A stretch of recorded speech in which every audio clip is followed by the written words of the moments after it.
www.govt.lc.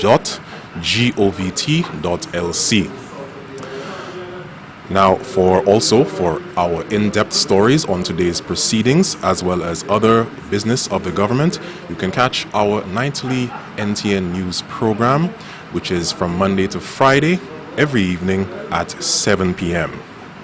Very shortly, we will have the Sergeant of Arms bringing in the mace, which will signal the start of the proceedings.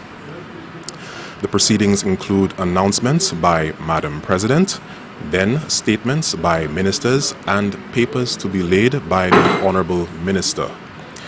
Papers will be laid by the Honorable Minister for Health and Wellness and Leader of Government Business, and as also by the Honorable Minister in the Ministry of Tourism, Information, Broadcasting, Culture, and Creative Industries. Now we have the Sergeant at Arms just entering the chambers. We are about to begin the proceedings. Please stay tuned to the National Television Network.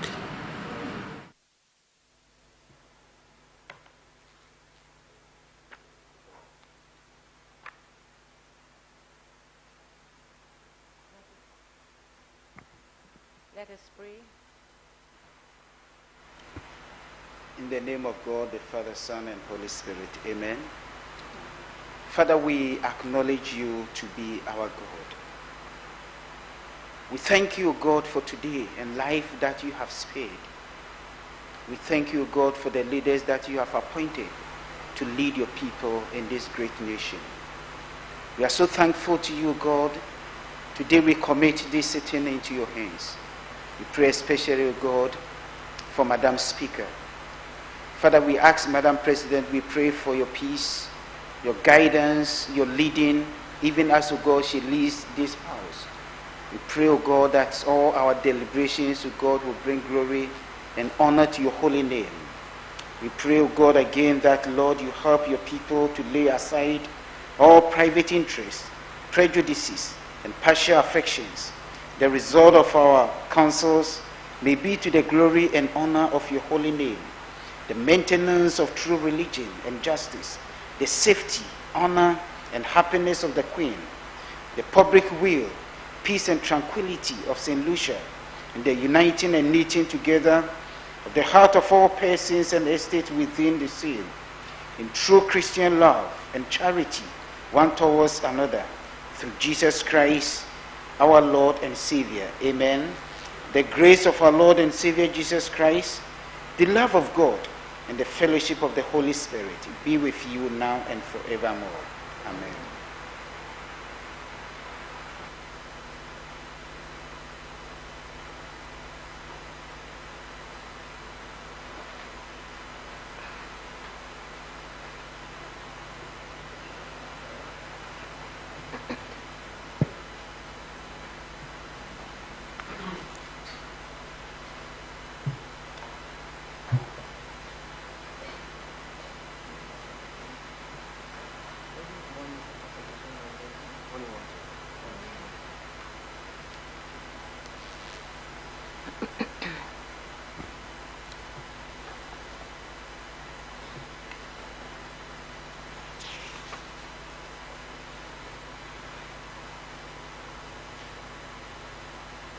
Good morning, Senators. I beg to report that I have received correspondence from the Speaker of the House of Assembly advising that the following motions and bills were passed in the House of Assembly and forwarded to the Senate for its concurrence. Finance Administration Act, Resolution of Parliament authorizing the Minister for Finance to borrow by means of advances. Finance Administration Act, Resolution of Parliament to borrow for capital expenditure, OECS Regional Health Project. Value-added tax, resolution of Parliament to approve draft value-added tax, amendment of Schedules 1 and 3, number 2 order. Millennium Heights Medical Complex Amendment Act. Fiscal Incentives Amendment Act. Land and House Tax Amendment Act. Economic Substance Act. I extend sincere condolences to the family and friends of Miss Teresa Dixon of Dennery, who lost her life tragically in a vehicle accident on the Badlil on Wednesday, November 20th. My thoughts and prayers are with the family. We all know of the devastating fire that occurred in a Judah building on Thursday, 21st November. I was informed of the hard work carried out by the Chief Fire Officer and his staff to ensure the fire was kept under control and contained. I applaud them on a job well done, and I applaud the Royal Police officers for their assistance in controlling the public. Allow me and my office to express our regrets to all those who were affected by the loss. In commemoration of International Day of Persons with Disabilities, the National Council of and for Persons with Disabilities held a short walk from the front of the National Insurance Building, waterfront, to Constitution Park on Tuesday, December 10th. I commend the organizers for their dedication to the betterment of the differently abled. Congratulations to all our sportsmen and women who continue to do well and make our country proud. I make special mention of Kimani Melius, who was named captain of the West Indies Under-19 cricket team for ICC 2020 Cricket World Cup, which will be held in South Africa. The Honorable Moses Jean-Baptiste and I attended a seminar in the UK on parliamentary practice and procedure within the Commonwealth. It was an excellent program and very informative. Most of all, the implications for various parliamentary democracies under the Brexit arrangement were highlighted and discussed. The literature can be found in the library downstairs. I would like to acknowledge and welcome Mrs. Da of the Commonwealth Parliamentary Association, CPA, Secretariat, to our Parliament. She has been conducting assessments of parliaments against the CPA's updated recommended benchmarks for democratic legislation. I hope that each member will have the opportunity to meet with Mrs. Da as we look to enhance our legislature against these new benchmarks. So I reiterate that it is very important that we all meet with her and express our views.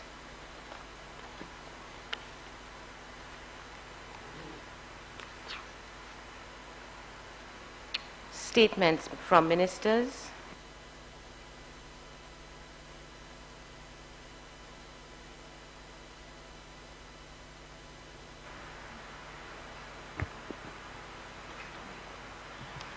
Good morning. The Honorable Minister for Home Affairs, Justice and National Security.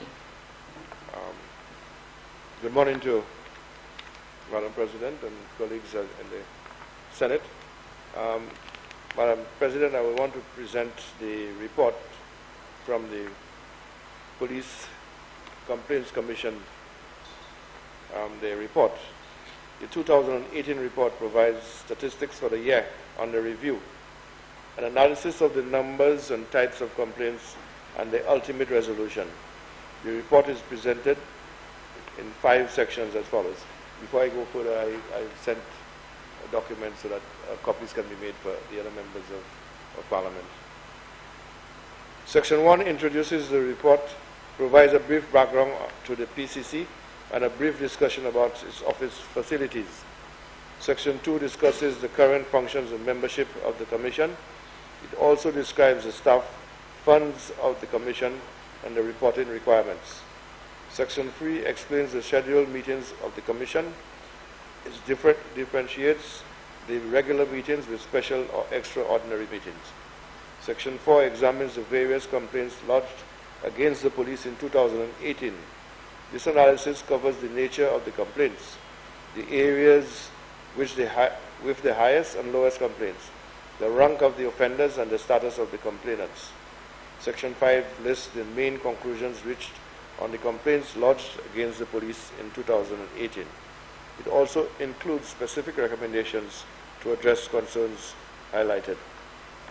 So I would like to make this a document of the House, Madam President. Thank you.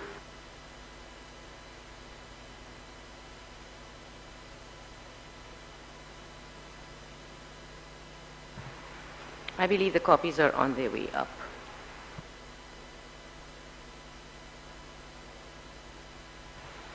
Papers to be laid.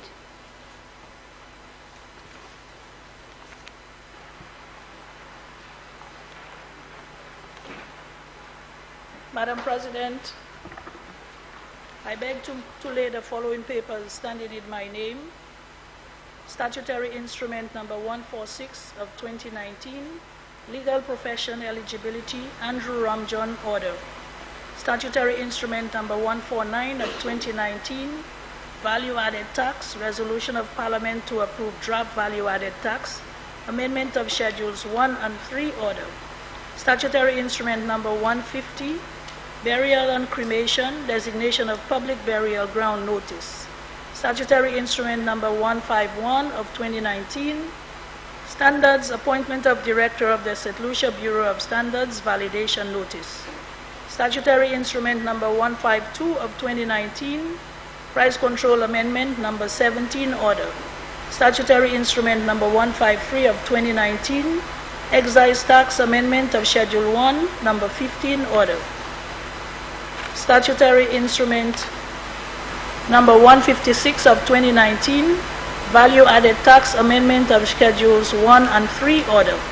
Statutory Instrument Number 157 of 2019, Price Control Amendment Number 18 Order. Statutory Instrument Number 158 of 2019, Excise Tax Amendment of Schedule 1, Number 16 Order.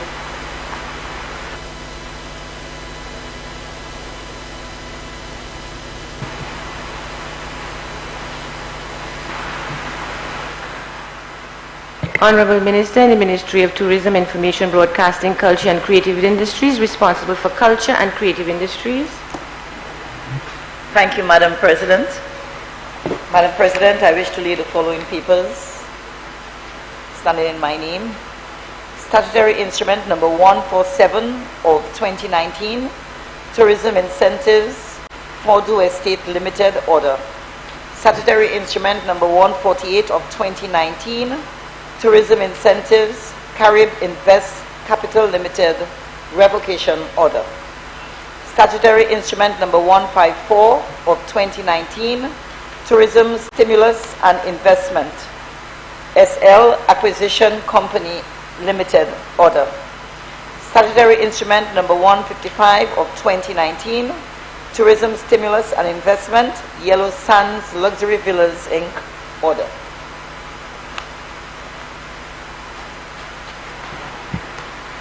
Motions. Honorable Leader of Government Business. Madam President, I beg to move the following motion standing in my name. Finance Administration Act, Resolution of Parliament authorizing the Minister for Finance to borrow by means of advances.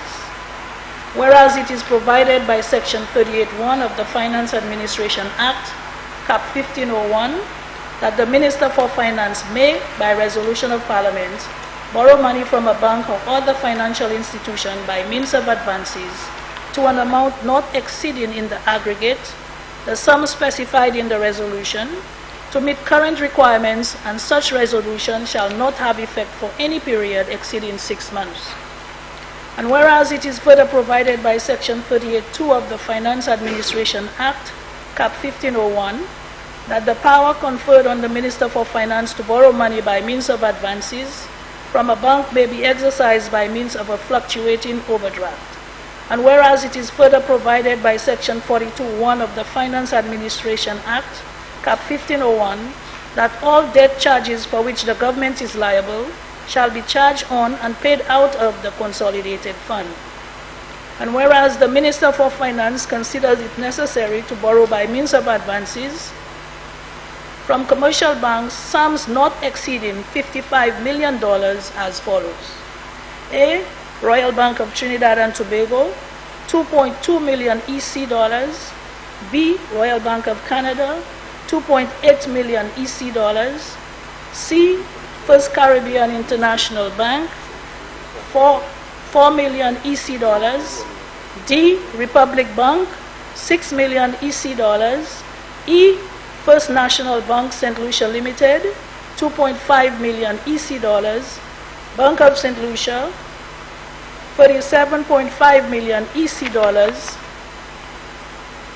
Be it resolved that Parliament authorizes the Minister for Finance to borrow by means of advances sums not exceeding $55 million from commercial banks for a period of 6 months from the date hereof, which sums shall be charged on and paid out of the consolidated fund.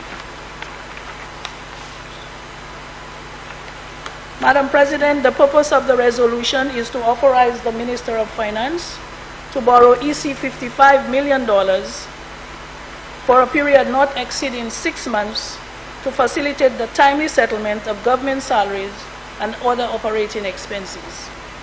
The authority for the borrowing, Madam President, is the Finance Administration Act, Cap 1501, Sections 38.1 and 38.2. Madam President, Section 42.1 establishes that the debt will be paid out of the consolidated fund. So the resolution has established the authority for the borrowing, the amount that will be borrowed from each bank, the purpose for the borrowing, the fund from which it will be paid out of, and the period of time over which it will be paid, Madam President. You see, Madam President, we have found ourselves having to borrow to facilitate the timely payment of salaries and other operating expenses emanating out of salary negotiations, for instance. There is no way of knowing what amounts to budget for, given that negotiations had not yet concluded. And for the first time in the history of our country on salary negotiations, we will be able to exercise better fiscal prudence in the upcoming few years. You see, Madam President, the public workers understood the necessity to conclude negotiations early and before the start of the next triennial. As a result, our government is able to budget for salary increases over the next triennial. But we need to borrow to cover the increases and back pays, lump sums, that were not budgeted for, but given in the first instance. So I am pleased to submit this resolution to my fellow senators for approval in this honorable House, Madam President. I thank you.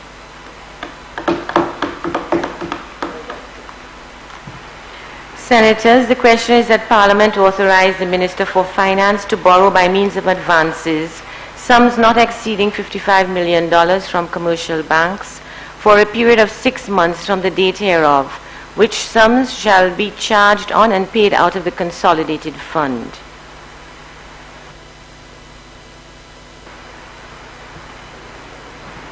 Leader of Opposition Business.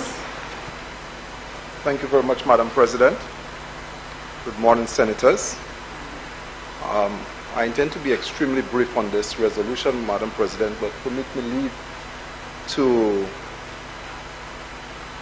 recognize a few individuals and some important events which you have alluded to in your opening remarks. And Madam President, that have to do with the young cricketer, Kimani Melius, who has demonstrated exceptional skills in cricket and leadership qualities, that he has now attained the enviable position of captain of the West Indies under-19 team. We want to recognize that. I also wish him well as he grows from strength to strength. Madam President, with the backdrop of the surge of this unwanted youthful crime situation, we are encouraged that we have many of our young people who are doing extremely well. And we speak of other athletes who are outside of St. Lucia. Some names would not come to mind, but they are doing extremely well. Also this year, Madam President, at schools we've recognized a number of students who have done exceptionally well at university. Some names do not come to mind as well, but I also remember my colleague daughter, Jadia Pierre Didex, was celebrated as doing one of the first-class honors at the University of the West Indies in her area of career. Madam President, I'm also pleased to have experienced this walk with this organization on Tuesday. When we were called to participate, as to what state of mind at the time, I took it as if we were just attending something to be with them. But as I walked with the organization and I held a wheelchair with a friend of mine, it had me reflecting deeply, Madam President, that persons with who are differently able, that we ourselves are in transition and could very well be the ones being pushed along the roadside.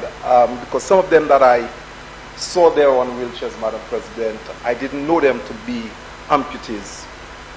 So my reflection, Madam President, tells me that I do hope as a nation that we grow to become so mature and conscious of who we are, that it may not take a walk to bring about that sensitization, but we would, through naturally and through normal way of viewing each other, that we can see all ourselves as being differently able.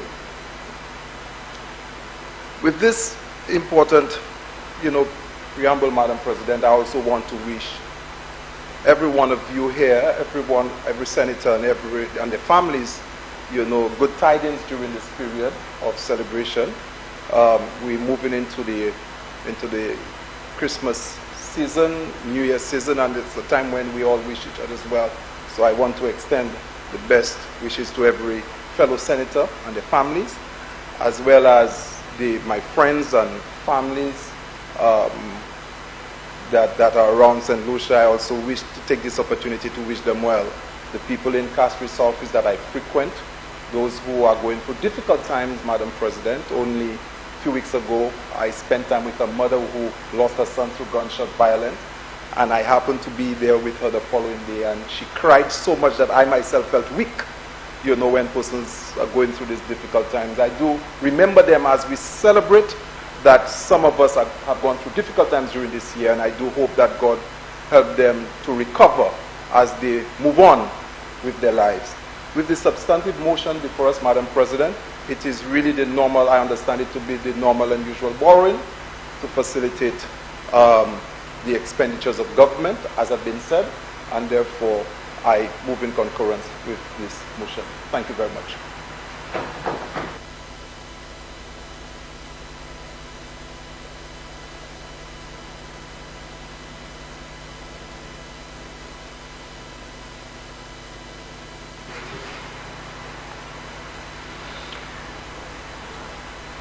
Senators, the question is that Parliament authorize the Minister of Finance to borrow by means of advances sums not exceeding $55 million from commercial banks for a period of 6 months from the date hereof, which sum shall be charged on and paid out of the consolidated fund. I now put the question. As many as are of that opinion say aye. As many as are of a contrary opinion say no. I think the ayes have it. The ayes have it. Honorable Leader of Government Business.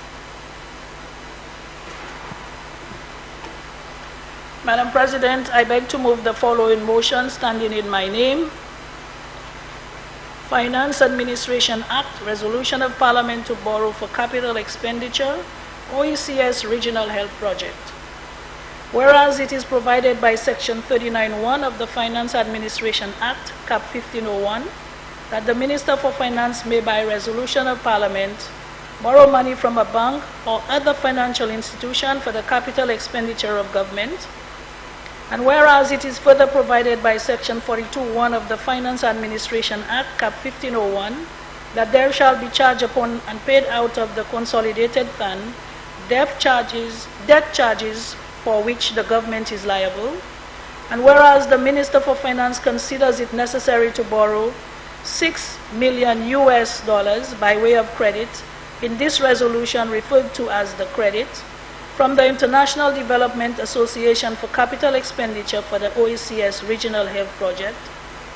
And whereas the Minister for Finance considers it necessary to borrow $6 million by way of credit, in resolution referred to as the credit, from the International Development Association for capital expenditure for the OECS Regional Health Project. And whereas the maximum commitment charge rate payable on the unwithdrawn financial balance is 0.5% per annum, and whereas a service charge is payable on the withdrawn credit balance that is equal to the greater of A, the sum of 0.75% per annum plus the basis adjustment, and B, 0.75% per annum.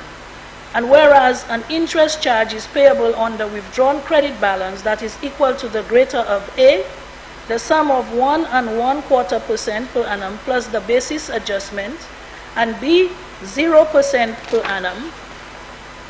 And whereas the principal amount of the credit is repayable on each 15th day of February and 15th day of August, A, commencing on the 15th day of August 2029, 2, and including the 15th day of February 2039 at the rate of 1%, and B, commencing on the 15th day of August 2039, 2, and including the 15th day of February 2059 at the rate of 2%.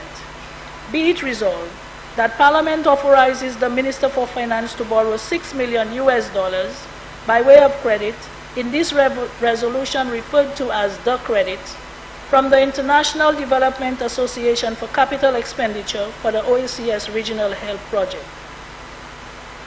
Be it further resolved that A, the maximum commitment charge rate payable on the unwithdrawn financing balance is half of 1% per annum. B, a service charge is payable on the withdrawn credit balance that is equal to the greater of 1, the sum of 3/4% per annum, plus the basis adjustment, and 2, 3/4% per annum. C, an interest rate is payable on the withdrawn credit balance that is equal to the greater of 1, the sum of 1 1/4% plus the basis adjustment, and 2, 0% per annum. And D, the principal amount of the credit is repayable on each 15th day of February and 15th day of August. 1, commencing on the 15th day of August 2029, 2, and including the 15th day of February 2049 at the rate of 1%, and 2, commencing on the 15th day of August 2039, 2, and including the 15th day of February 2059 at the rate of 2%.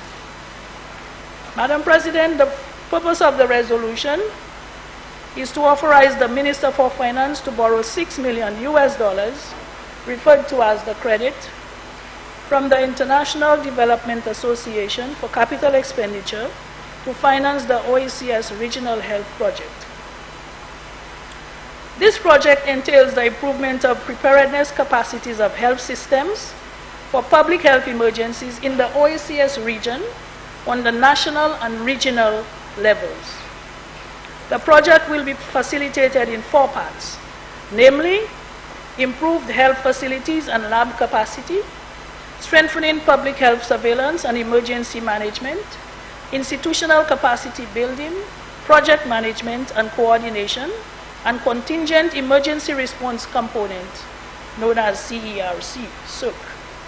Section 39(1) of the Finance Administration Act, Cap 1501, provides that the Minister for Finance may, by resolution of Parliament, borrow money from a bank or other financial institution for capital expenditure of government.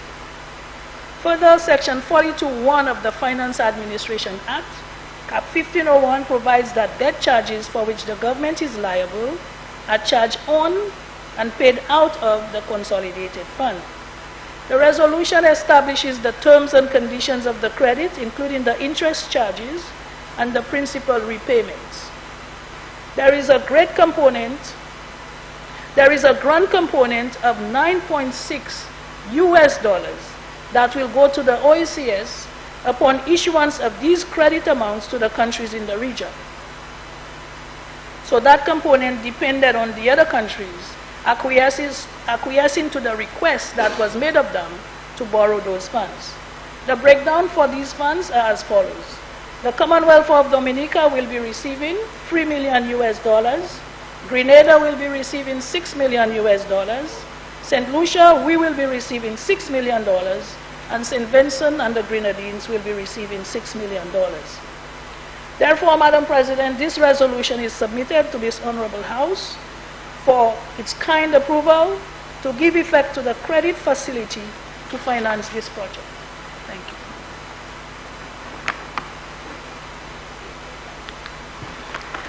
Senators, the question is that Parliament authorize the Minister for Finance to borrow $6 million by way of credit in this resolution referred to as the credit from the International Development Association for capital expenditure for the OECS Regional Health Project. Be it further resolved that A, the maximum commitment charge rate payable on the unwithdrawn financing balance is half to 1% per annum. B, a service charge is payable on the withdrawn credit balance that is equal to the greater of 1, the sum of 3/4 of 1% per annum plus the basis adjustment, and 2, 3/4 of 1% per annum. An interest charge is payable on the withdrawn credit balance that is equal to the greater of 1, the sum of 1 and 1/4 per annum plus the basis adjustment, and 2, 0% per annum.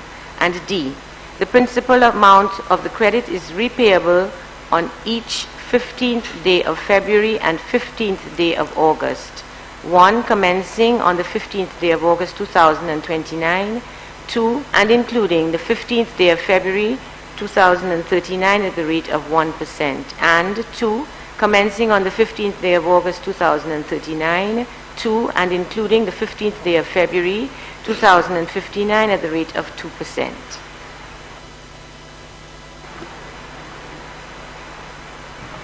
Leader of Opposition Business.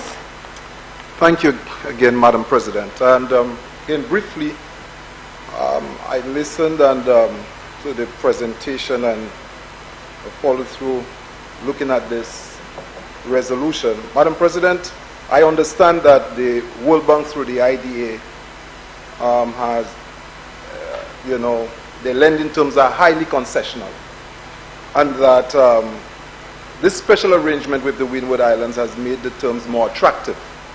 In fact, I understand that there is a sort of a group approach to it, and somewhat slightly different to how the leader of business presented it. I understood that $3 million was the borrowing amount, and because of the group, you had the option of doubling it, so that 3 islands double the amount to collect $6 million, and one country choose not to double the amount and retain the $3 million US. And that the OECS and CAFA would be receiving grants as a result of this joint intervention. Madam President, my first concern looking at this resolution was looking at the state of where we are with our health plans and what we are currently attending to, whether we would have the capacity and space to utilize the funds for its intended purpose, or whether the funds would be conflated with what is currently ongoing with the Ministry of Health activities. In other words, we are borrowing $6 million US to invest in areas that may very well be part of works being undertaken or works that should be undertaken by the Ministry of Health on the various activities that's happening. So the question really is, can the Minister of Health provide the Senate with, if possible, with specific activities, and of course that there is some monitoring and evaluation to show that the funds actually going towards these intended specific areas, or will the funds just be conflated within for the inadequacies of resources that we're currently dealing with, to deal with the St. Jude, the OKEU, and the absence of the lab, is it another means of borrowing to support what we're going? This is my concern. But I understand it that the initial amount was $3 million for each island, and because of the concessional nature of that loan, we had the opportunity to double the amount, and therefore 3 islands double the amount and 1 island didn't. Can you please confirm in your rebuttal on this, if that's the case? But of course, the concern that I have is, do we have the capacity at this point in time to utilize the funds as stated, if that is appropriate? Thank you very much.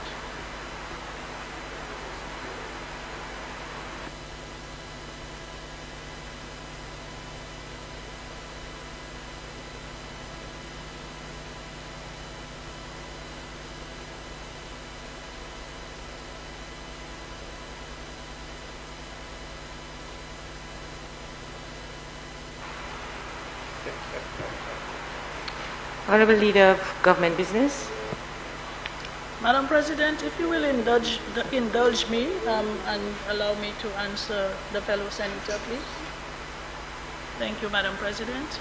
At the Ministry of Health and generally as a government, we ensure that before we borrow any money, that there is a real purpose for borrowing that money, and that it is not going to be used for a purpose that's going to overlap, right? We also ensure that projects that are carried out through PAHO as well as WHO or any of the other health agencies, CAFR, PANCAP and so on, do not overlap or that we borrow for funds that we already have projects that we already have financing for. So those funds are specifically for these programs that were mentioned. And Madam President, through you, we have the World Bank document here that we are guided by to look at the purpose of those funds and everything else about the funding. I do not know, Madam President, that there is an issue about the countries being offered $3 million and some of them opted to double it. There is no such thing in this document, and I am not aware of that having been written anywhere.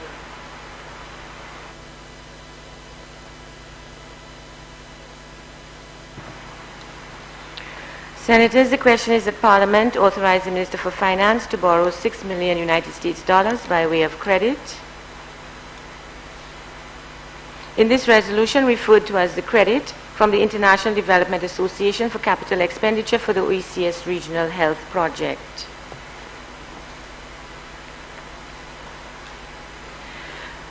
Be it further resolved that A, the maximum commitment charge rate and payable on the unwithdrawn financing balance is 0.5 to 1% per annum.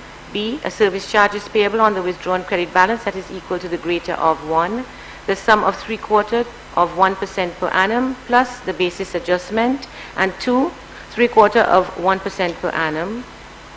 C, an interest charge is payable on the withdrawn credit balance that is equal to the greater of 1, the sum of 1.25% per annum plus the basis adjustment, and 2, 0% per annum, and D, the principal amount of the credit is repayable on each 15th day of February and 15th day of August, commencing on the 15th day of August 2029, to and including the 15th day of February 2039 at the rate of 1%, and 2, commencing on the 15th day of August 2039, to and including the 15th day of February 2059 at the rate of 2%.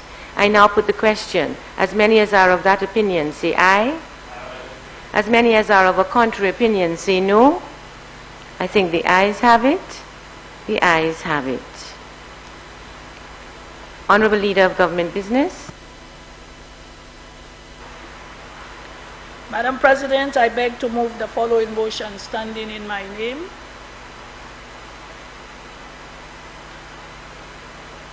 Value-added tax, resolution of Parliament to approve draft value-added tax amendment of Schedules 1 and 3, number 2 order.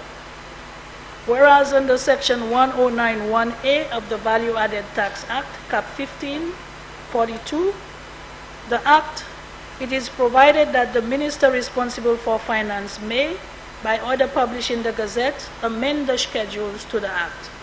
And whereas it is further provided under Section 1092 of the Act that an order made pursuant to Section 1091 of the Act is subject to an affirmative resolution of Parliament, except where the amendment is made to the customs tariff headings only. And whereas the Minister responsible for Finance seeks approval of the draft value-added tax amendment of Schedule 1, order to amend Schedules 1 and 3 of the Act by affirmative resolution of Parliament.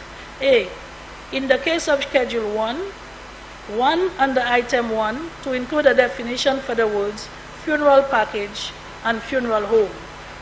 2, under Item 2.1, to include as a zero-rated good a supply of goods that forms part of a funeral package provided by a funeral home. 3, under Item 2.2, to include as a zero-rated service a supply of A, a service that forms part of a funeral package provided by a funeral home, B, a service directly related to the reconnection of water provided by the Water and Sewerage Company Incorporated, WASCO. C, a service directly related to the reconnection of electrical energy provided by the St. Lucia Electrical Services Company Limited. D, a service under the contract agreement between the St. Lucia Air and Seaports Authority and the Overseas Engineering and Construction Company, LTDA SA, OECC, for the Huanora International Airport Redevelopment Project. E, a supply of a service under the contract agreement between the Government of St. Lucia and the Overseas Engineering and Construction Company, LTDA SA, OECC, for the Road Improvement and Maintenance Program, Phase 4. B, in the case of Schedule 3, to exempt imported goods and services for the Road Improvements Maintenance Program, Phase 4, for the period commencing from the 31st day of May 2019 and terminating on the 12th day of November 2021. Be it resolved that Parliament by affirmative resolution approves the draft value-added tax amendment of Schedules 1 and 3, number 2 order, which amends Schedules 1 and 3 of the Act. A, in the case of Schedule 1, under Item 1 to include a definition for the words funeral package and funeral home. 2, under Item 2.1 to include as a zero-rated good a supply of goods that form part of a funeral package provided by a funeral home. 3, under Item 2.2 to include as a zero-rated service a supply of A, a service that forms part of a funeral package provided by a funeral home. B, a service directly related to the reconnection of water provided by the Water and Sewerage Company Incorporated, WASCO. C, a service directly related to the reconnection of electrical energy provided by the St. Lucia Electrical Services Company Limited. D, a service under the contract agreement between the St. Lucia Air and Seaports Authority and Overseas Engineering and Construction Company, LTDA SA, OECC, for the Huanora International Airport Redevelopment Project. E, a supply of a service under the contract agreement between the Government of St. Lucia and the Overseas Engineering and Construction Company, LTDA SA, OECC, for the Road Improvement and Maintenance Program, Phase 4. In the case of Schedule 3, to exempt imported goods and services for the Road Improvement and Maintenance Program, Phase 4, for the period commencing from the 31st day of May 2019 and terminating on the 12th of November 2021. As promised, Madam President, in our manifesto, page 22, Madam President, we are improving the billing facility with respect to water, WASCO, and on page 23 of our manifesto, with respect to electricity. Madam President, this is a resolution requesting this Honorable Senate to give approval to the zero rating of services and supplies that form part of a funeral package provided by a funeral home, to zero rate services directly related to the reconnection of water provided by WASCO and electricity provided by Lucilec, and to zero-rate services under contracts between SLASPA and OECC, between Government of St. Lucia and OECC, as well as exemption of imported goods and services for the Road Improvements and Maintenance Program. Madam President, this is going to redound to substantial benefits for the people of St. Lucia, especially removing the VAT on water and electricity. And of course, that is going also to fulfill one of the promises that we made to reduce on the VAT and eventually to eliminate the VAT. Madam President, if $5 can block a hole, I believe that this is going to be very, very beneficial to our people, especially those poor people whom we were told that $5 can block a hole for. I submit this, Madam President, to this Honorable Senate for approval.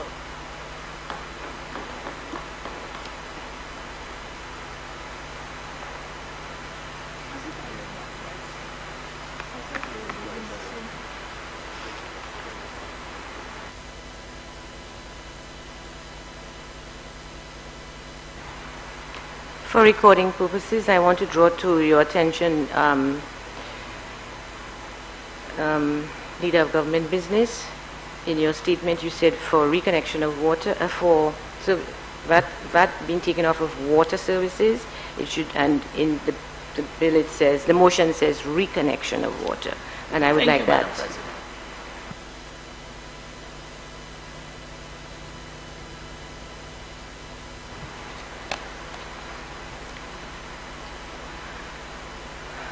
Senators, the question is that Parliament by affirmative resolution approve the draft value-added tax amendment of Schedules 1 and 3, Number 2 order, which amends Schedules 1 and 3 of the Act. In the case of Schedule 1, under Item 1, to include a definition for the words funeral package and funeral home.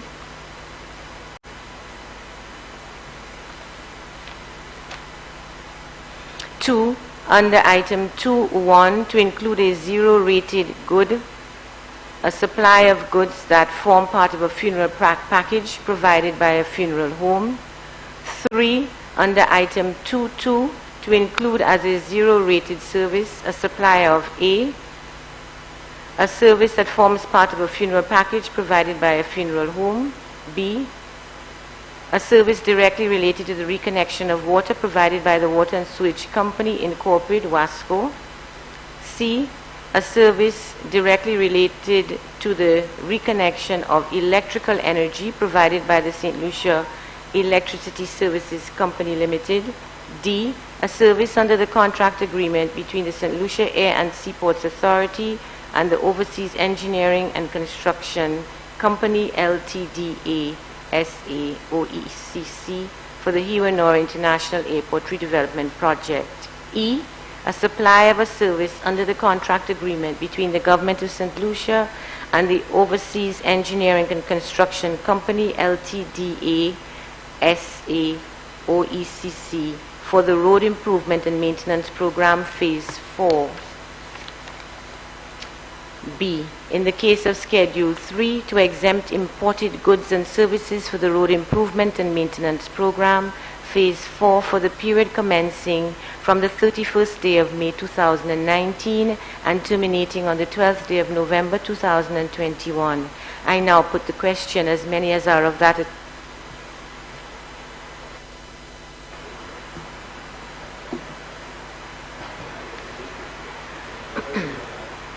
Honorable Leader of Opposition Business. Thank you very much, Madam President.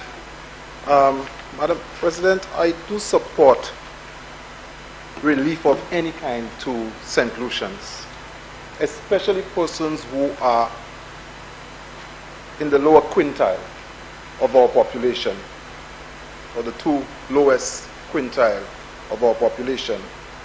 Madam President, the VAT for burial support is one that is very sensitive when persons listen to it.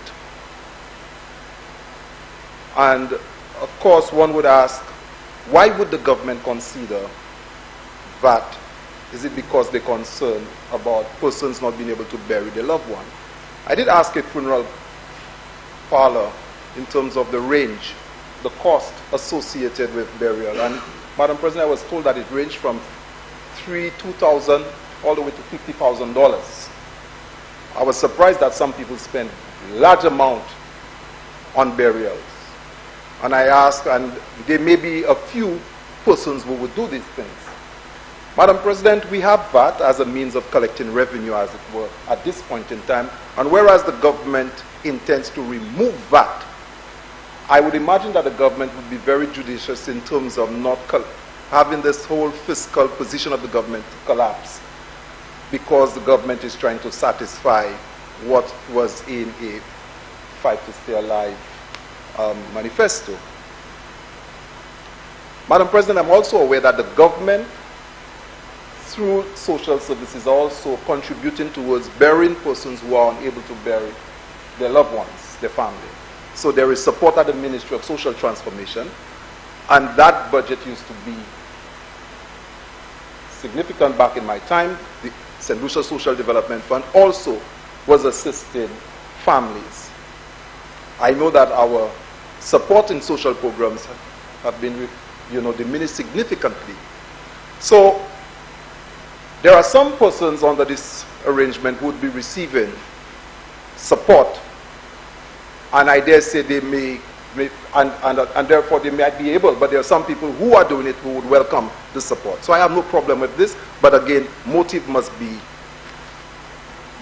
investigated here, because I do not see the magnitude of the benefit, recognizing a lot of poor persons who are unable to bury their loved ones are still going to the government, who is actually paying for the burial at modest $1,400 thereabout. The area of service connection, again, if you are getting reconnected for a service that you have lost, no VAT. But the distress fund, Madam President, the distress fund was being used when I know I was running at the St. Lucia Social Development Fund to avoid persons for being disconnected. In fact, there were a number of interventions in a number of communities where persons were indebted to the service providers, where we intervened to prevent them from losing those critical services, especially water for their homes. I find it's rather strange that the government would get rid of the distress fund that prevented persons from being disconnected, but remove VAT on reconnection. On reconnection. And the final area which is a matter of interest, Madam President, I understand the logistics of removing VAT on contracting services. But in this one, it is a specific contractor. It is not a general, it's not for all contractors. So as it obtained right now, all contractors certainly who within the threshold of having the turnover over $200,000 would be VATable and would have to go through the process of paying VAT. But this specific contractor, the government have decided to make their environment VATless. In other words, they're not contributing to VAT, and that exemption, I take it that they will go to the suppliers, and the suppliers would pay for the materials and not, of course, pay VAT on those materials. And of course, my honorable senator, they would concur with me on that in terms of the process. So you have a VAT exempt certificate as a contracting firm. You go to Home Depot to buy materials. You would issue that certificate, and Home Depot not supposed to charge you VAT. I ask why. Is it because the government trying to remove the transaction cost of taking the money from them? What is the benefit of doing this? A large contracting firm. Madam President, I listened to presentations made on the lower house in terms of the tendering process. I know how most bills of quantities are prepared, and where VAT is allocated in the bills of quantities is usually on the summary page. After you do all your totals, you come up with the total cost of the project, and then you put your VAT at the bottom. So the price can be seen in a bill of quantities if you're tendering, the VAT price and the price without VAT. If we're going to approach large projects in this environment, this is a specific large project, I think a lot more should be said about that specific arrangement, because it's not general. It is not for all contractors. It is not open up to the entire environment where there's all contractors are now operating in a VAT-free environment. So I would have wished for more information should be given as to why the government decide to have this arrangement and have and see it necessary for this. The other two, Madam President, in terms of reconnection, I dare say, had we maintained the distress fund, probably you would see less persons having to, the government could have intervened to ensure that households that are critical retain their connection, because the pressures are on sometimes, and persons find themselves not being able to pay their water connection. Madam President, there have been times where in an entire community small community, government have had to intervene to assist them, not just one person, through the distress fund. I know this for a fact. So therefore, Madam President, I'm asking, what is the rationale for this? Because certainly the burial, I understand, but can you imagine, Madam President, if you were burying somebody for 3,500 persons, the VAT is what, $525? You get that off. You know, I understand that. But we really need to look at carefully the issue of other persons who may be burying somebody at $50,000 who can lavishly. Shouldn't that person pay their sales tax, as it were? Because the VAT becomes another form of sales tax. Shouldn't that person, in that kind of service environment, be paying VAT? You know? And so that is my main concern with that response, where that motion is concerned. Thank you very much, Madam President.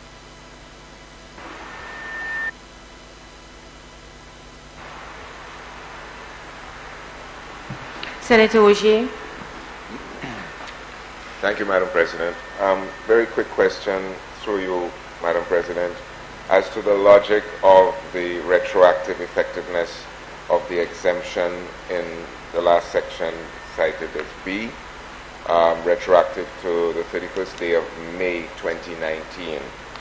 Some clarity there, please. Thank you, Madam President.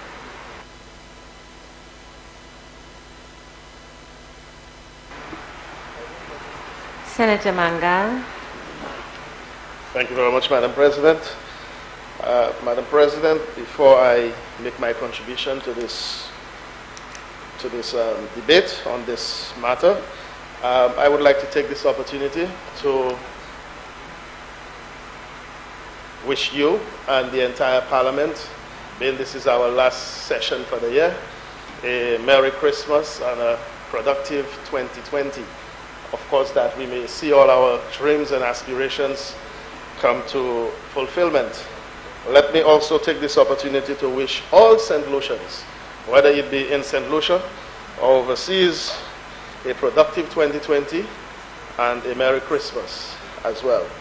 Madam President, I also want to take the opportunity to congratulate young Kimani Melius on his ascension as captain of the West Indies Under-19 Cricket World Cup team. And I do wish, of course, him and the West Indies team all the best in the endeavor as they proceed to South Africa to participate in this tournament. Madam President, I also would like to inform the Parliament that myself and also Senator Gideon Ferdinand from the opposite side did attend a conference in St. Kitts on the Constitution and Model Legislative Initiative in the OECS that was sponsored by Impacts Justice. And that, of course, went very well, and I do say that I did learn quite a lot, which is applicable to this Parliament and also to me as a private business person as well. So I'd like to thank the Parliament for the opportunity to having attended that particular conference. And so, Madam President, I move to the Value Added Tax Amendment Resolution. And Madam President, I do support this resolution in its entirety. I believe it is yet another indication by the government of St. Lucia that it is serious in its utterances in the manifesto that it will reduce VAT and ultimately eliminate VAT to the people of St. Lucia. And I must say we're starting to see the elimination of VAT by this government in some specific areas. And I totally support the elimination of VAT on funeral homes, funeral burial expenses, and also the elimination of VAT on reconnection fees for services provided in reconnection of water and electricity. Madam President, persons who find themselves in the unfortunate position of having their water and their electricity disconnected, I believe it's not a matter of choice, but it is a matter of having to prioritize their little budget, and so it may also be left out at one point or 1 month that the water and the electricity may not be paid. And so they find themselves in that unfortunate position, being poor and being unable to meet those expenses, to have the service providers disconnect those services. And so, Madam President, it becomes an even greater burden for them when those services have to be reconnected and VAT has to be paid on those services. So by the government eliminating VAT on the reconnection, it would obviously ease the burden of poor people in this country who find themselves in this bad situation. Another area is the burial. You'll find yourself, none of us would be able to know when our loved ones would pass away. Yes, some of us may be fortunate enough to probably join a society or have some kind of fund set aside should the worst happen in our family. But the poor persons in our midst, Madam President, who are looking after the day-to-day survival and dealing with the expenses of day-to-day would find themselves in great difficulty having to meet those funeral expenses. And I understand that a number of those burial expenses have figures of 2,000. In fact, I was told by a particular funeral home that their basic burial package is $3,000. And it ranges from $3,000 to over $50,000. Now, if you do the maths, Madam President, $3,000, 12.5% VAT on $3,000 is $375. That is a lot more than $5 that can block a hole. So certainly it would place a greater burden on the poor people of St. Lucia to find another $375 to pay for a funeral expense which already they did not budget for. And so I want to congratulate the government of St. Lucia for removing VAT on funeral expenses, and I believe that the people of St. Lucia will receive this and be very thankful for the government's foresight in first indicating it in the manifesto, and now, as a gift to the people, in this last sitting of the Parliament of this year, to eliminate VAT on funeral expenses. And so, Madam President, I move to the other area of VAT being eliminated on the project of the Hiranura International Airport and also the road redevelopment program, both of which will be administered by the contractor OECC, which stands for Overseas Engineering and Construction Company Limited SA from Taiwan, the People's Republic of Taiwan, China and Taiwan. And so, Madam President, I welcome this and I totally support it. I think it is a step in the right direction. And I heard the leader of opposition businesses, why just this contractor? Okay, single out that particular contractor. This is a government project. These are two government projects. And Madam President, if I'm not an accountant, but if I understand the concept of VAT being input, output, in and out, basically my understanding of this is that the government is the one ultimately paying the VAT.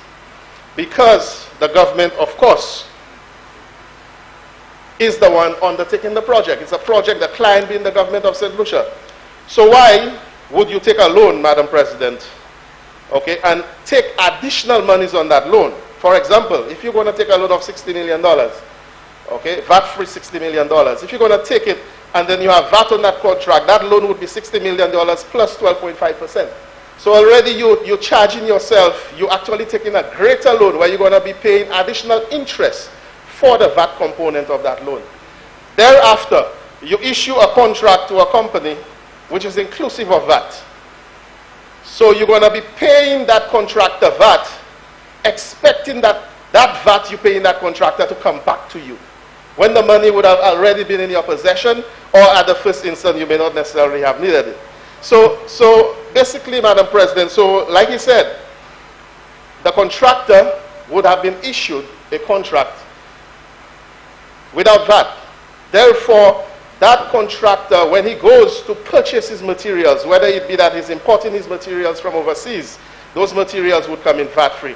Or if he's going to a local hardware company in St. Lucia, he will present those documents and, of course, would obtain that material VAT-free. Now, what would happen to the hardware? The hardware, if in case they have the material that they have already paid VAT for, would use that instrument or that document in the replacement or reordering of this material to actually claim that VAT-free material that they have supported.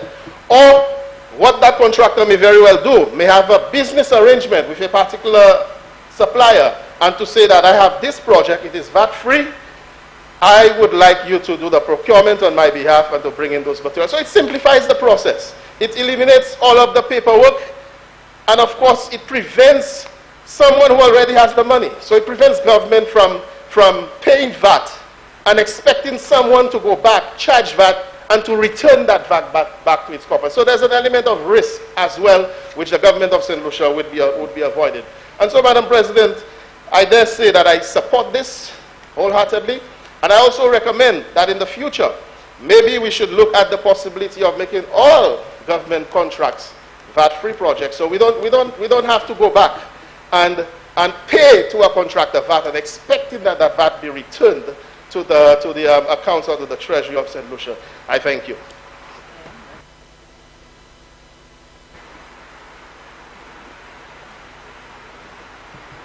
Senator Ogier.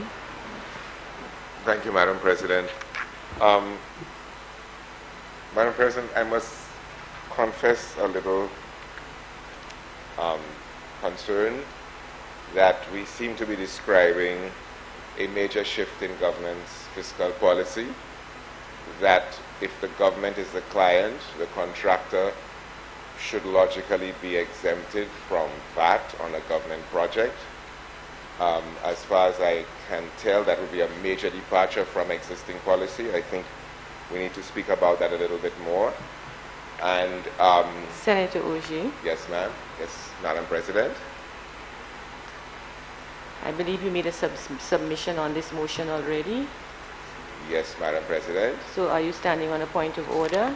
I am standing, forgive me, Madam President, I am standing on a point of elucidation based on earlier contributions. May I continue, Madam President? Proceed. Thank you, Madam President. So, Madam President, this issue has been debated earlier. It's not necessarily in this House, but the logic of charging VAT, having a contractor to government pay VAT and then paying it back to the government, that has been debated, and it was very clear in earlier policy that that should not happen. So I believe the question remains unanswered then, unless this is a major shift in government's fiscal policy, then the question remains unanswered as to why this particular exception is being made. So again, some clarification would be most useful, Madam President. Thank you.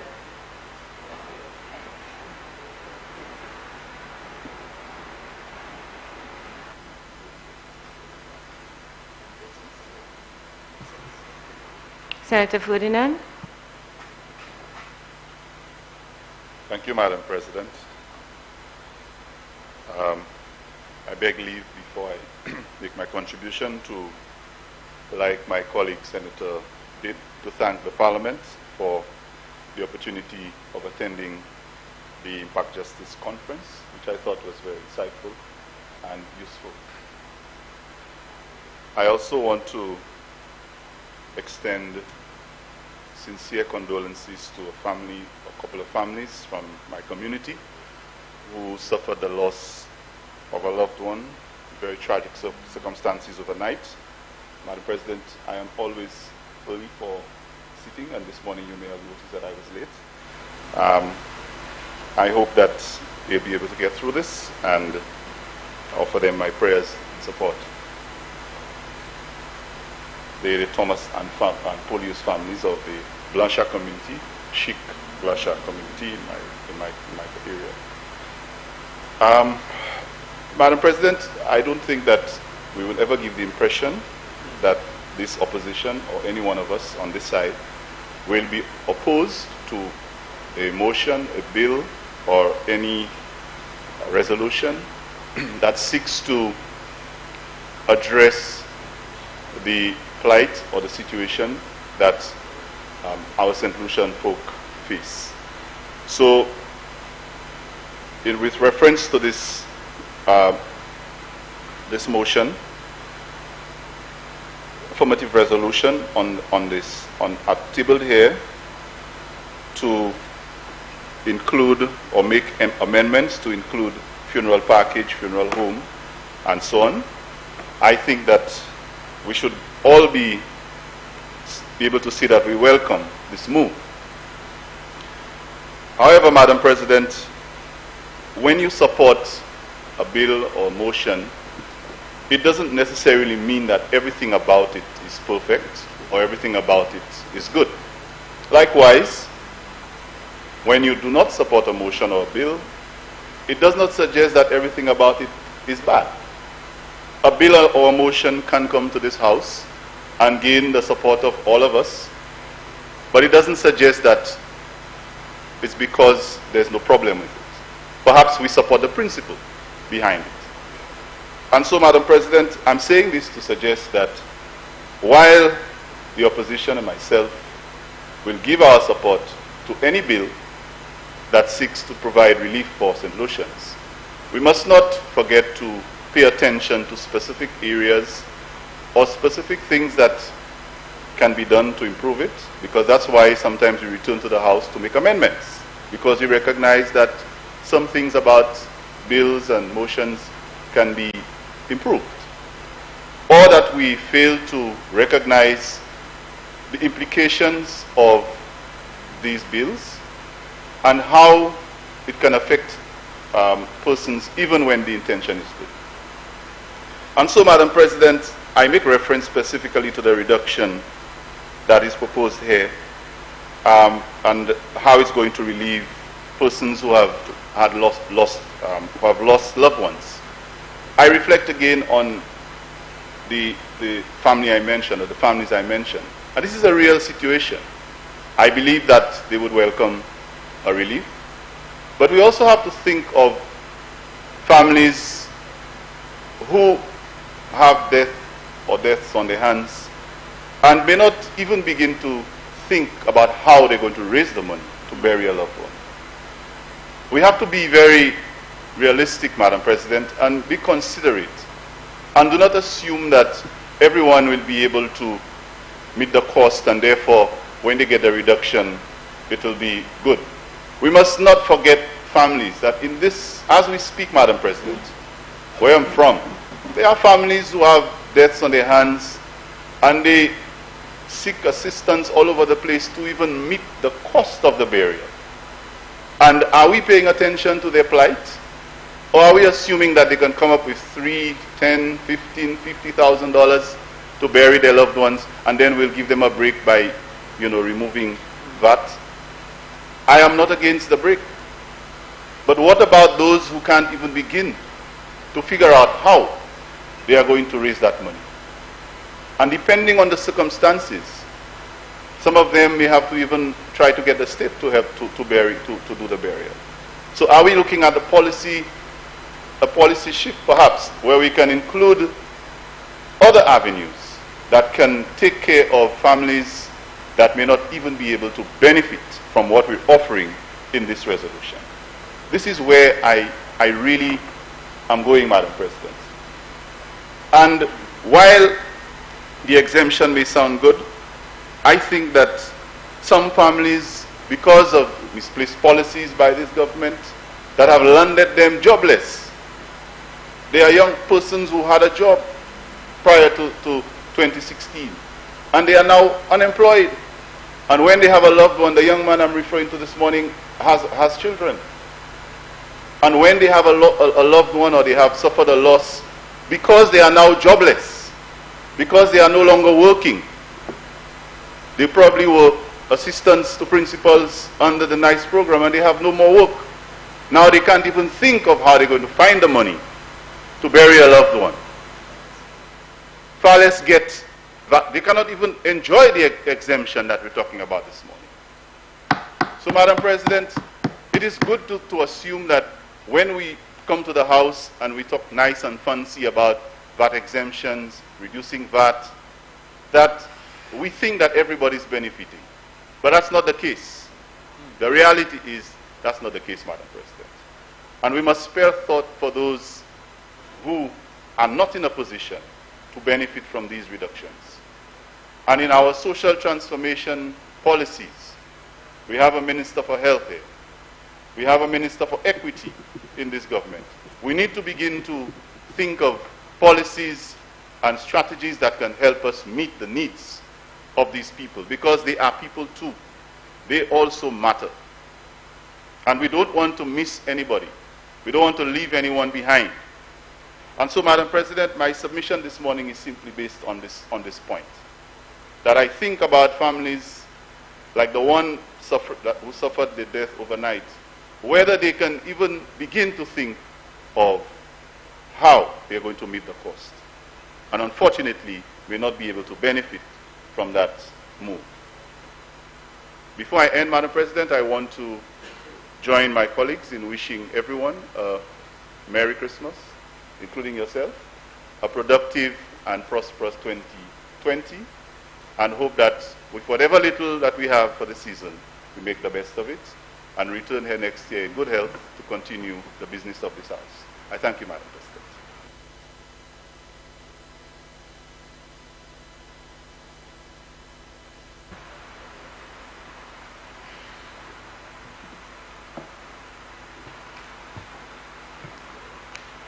Honorable Minister in the Ministry of Tourism, Information, Broadcasting, Culture and Creative Industries, responsible for culture and creative industries. Thank you, Madam President. It would be remiss of me not to sit here and stand or, to adopt or to support the motion before us. Madam President, I listened attentively to my colleague on the other side, and I just want to assure him that our compassionate government has a system for support for families in distress. And the Ministry of Equity has a responsibility to support families like the one he mentioned earlier. So if that family is in distress, there's a clear process and a system, and I'm hoping that you can advise, and if you're not advised, I can guide you in terms of getting that support for the family who is in distress and is not capable. But we welcome the support we welcome the reduction on the VAT, and I think families across St. Lucia, most families who have experienced distress and have had to deal with the funeral homes would understand the validity in what we are trying to do here this evening. So I want to commend the government, and of course, like I always keep saying, this is a government of the people, for the people, and by the people. We listen to the people, and we offer those areas of relief as deemed necessary in the plan that we have agreed with the people to provide for them. So these are just my brief words on this, and just to encourage my colleague to come solicit the support for the people who are in need. There's no need to panic. We are here to help, and we are there to work for the people of this country.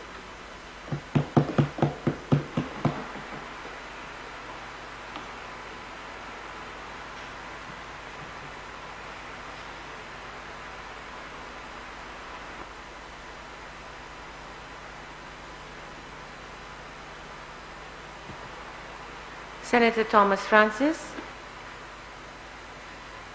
Thank you very much, Madam President, for this opportunity. Greetings to you members.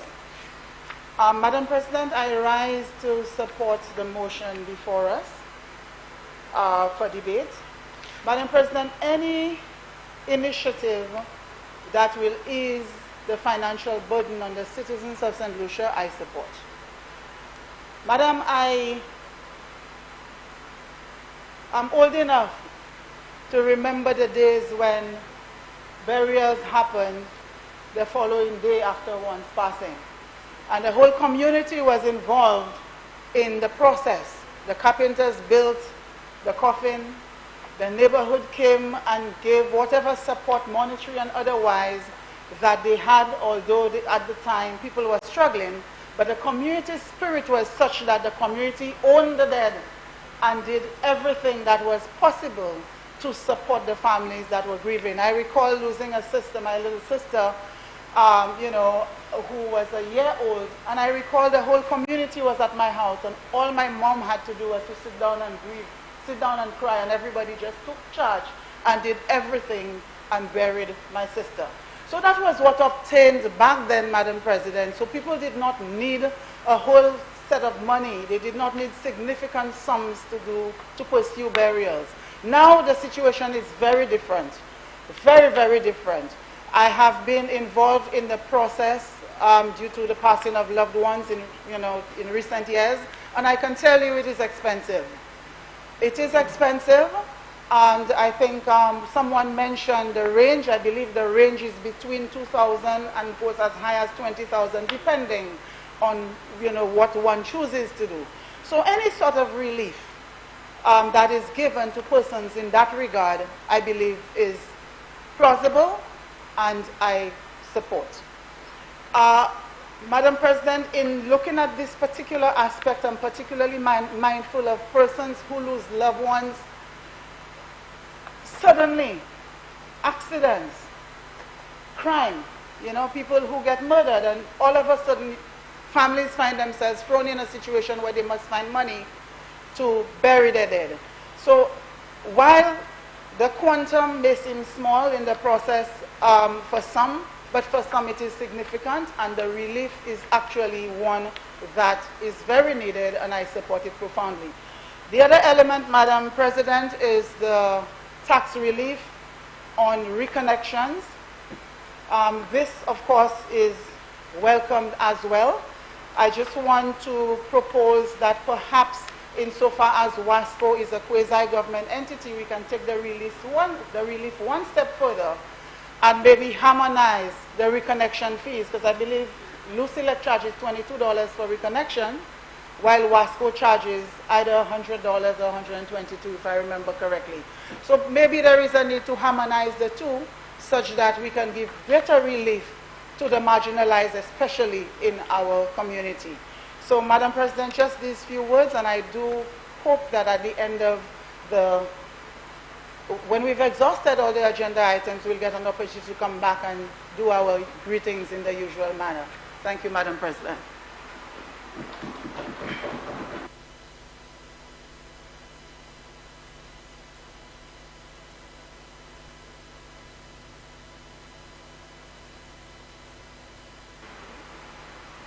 Honorable Leader of Government Business.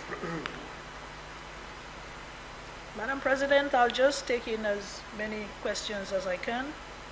I note Senator Ogier's concern about the commencement date in the last paragraph, and that refers to the date that the project was implemented, the commencement date of the project, right? I know my fellow senator has already explained to the opposition senators that we do have a facility that can be accessed when it comes to the poor, those people who are not able to finance their burials, that there is the Ministry of Equity that they can approach. There is a process, and they will receive the necessary assistance, right? We spoke about, and of course, I want to take this opportunity, Madam President, to inform my fellow senators that most of our social programs, the funding for most of our social programs has increased. In some cases, it has over doubled. When we look at the medical assistance program at the Ministry of Health, previously the administration was spending less than $1 million on that project. We are spending millions of dollars, $5 million per year in that project. This year, I well suspect it may be over $6 million. And so talking about the distress fund, we are now targeting areas that are very specific. So if you have a distress in terms of health, you go to the Ministry of Health, and that is where we will try to assist persons who have those difficulties. You have then the Ministry of Equity. I think the Ministry of Equity has programs that address most of the other issues in terms of social issues. So the assistance is there, and it is even greater than it used to be before under the distress fund, right? And in most cases, we have funds that address the social issues. Education has financing has funds that address issues that have to do with education. So it is more channeled in terms of, the areas that we need the assistance in. Okay? Madam President, I have to say that there is a time and place for everything. We are in the Christmas season, and I want St. Lucians to know that in terms of talking about the distress fund, they are made to feel as though if they are in distress, there is no way they can get assistance, there is no place they can go. I want St. Lucians to be assured, Madam President, that we have covered every program that the distress fund used to address. And we have done so with a lot more funding than what used to go into that distress fund. So they must not let themselves be distressed about the distress fund, because we are taking care of that in many other areas, Madam President. In terms of the project, I want my fellow senators to know that OECC is a Taiwanese company. And of course, I will not try to match my fellow Senator Henry when it comes to construction, because I know that he has already informed us on many occasions that that is his forte. But I want to say that, Madam President, the company is a Taiwanese company. The project is financed by the Taiwanese government, by Taiwan. And therefore, if we are able to give them some relief, given that that is our road project, it is us that's going to be utilizing the roads that they are building. If we can give them some level of soulagement, why not do so? That is also a tax where the government is, in this case, is giving with one hand and is going to be taking it back with the other hand. So why bother even go through that process with that company? That is also open. We have come to this parliament to request similar waivers and exemptions for other companies as well. And this is going to continue. This is not a first-time thing. It is not a one-time thing. It is not a one-off thing. It is done whenever it is necessary. We have to come to this parliament so that we can get these exemptions to encourage people, to encourage investors, and to encourage economic activity. So I want to assure my fellow senators that it is not the first time they're coming across such a request in this parliament, and it will certainly not be the last, Madam President. I also want to, we're speaking about burials, Madam President, and if you do not mind, I want to take this opportunity to inform my fellow senators that when we came into office, this administration came into office, we found a lot of unclaimed loved ones who are not being claimed for burial.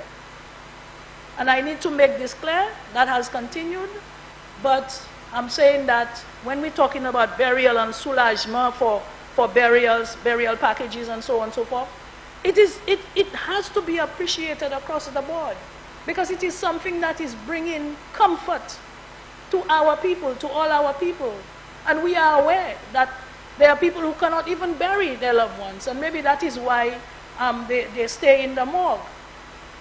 So every little bit that we can remove from the expenses that people will incur, even if it is the government at the Ministry of Equity, we are taking the opportunity to do so in this honorable House, Madam President. And I think that all of us appreciate what this bill is trying to do. So I submit for your approval in this honorable House. Thank you very much.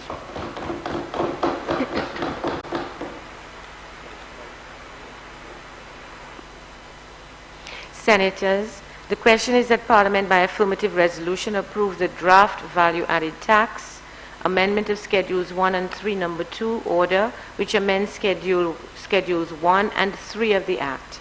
A, in the case of Schedule 1, under Item 1, to include a definition for the words funeral package and funeral home. 2, under Item 2.1, to include as a zero-rated good a supply of goods that form part of a funeral package provided by a funeral home. 3, under Item 2.2, to include as a zero-rated service a supply of A service that forms part of a funeral package provided by a funeral home, B, a service directly related to the reconnection of water provided by the Water and Sewage Company Incorporated, WASCO. C, a service directly related to the reconnection of electrical energy provided by the St. Lucia Electricity Services Company Limited. D, a service under the contract agreement between the St. Lucia Air and Seaports Authority and the Overseas Engineering and Construction Company, LTDA, SAOECC, for the Hiwanora International Airport Redevelopment Project. E, a supply of a service under the contract agreement between the Government of St. Lucia and the Overseas Engineering and Construction Company, LTDA, SAOECC, for the Road Improvement and Maintenance Program, Phase 4. And B, in the case of Schedule 3, to exempt imported goods and services for the Road Improvement and Maintenance Program, Phase 4, for the period commencing 31st day of May 2019 and terminating on the 12th day of November 2021. I now put the question. As many as are of that opinion, say aye. As many as are of a contrary opinion, say no. I think the ayes have it. The ayes have it.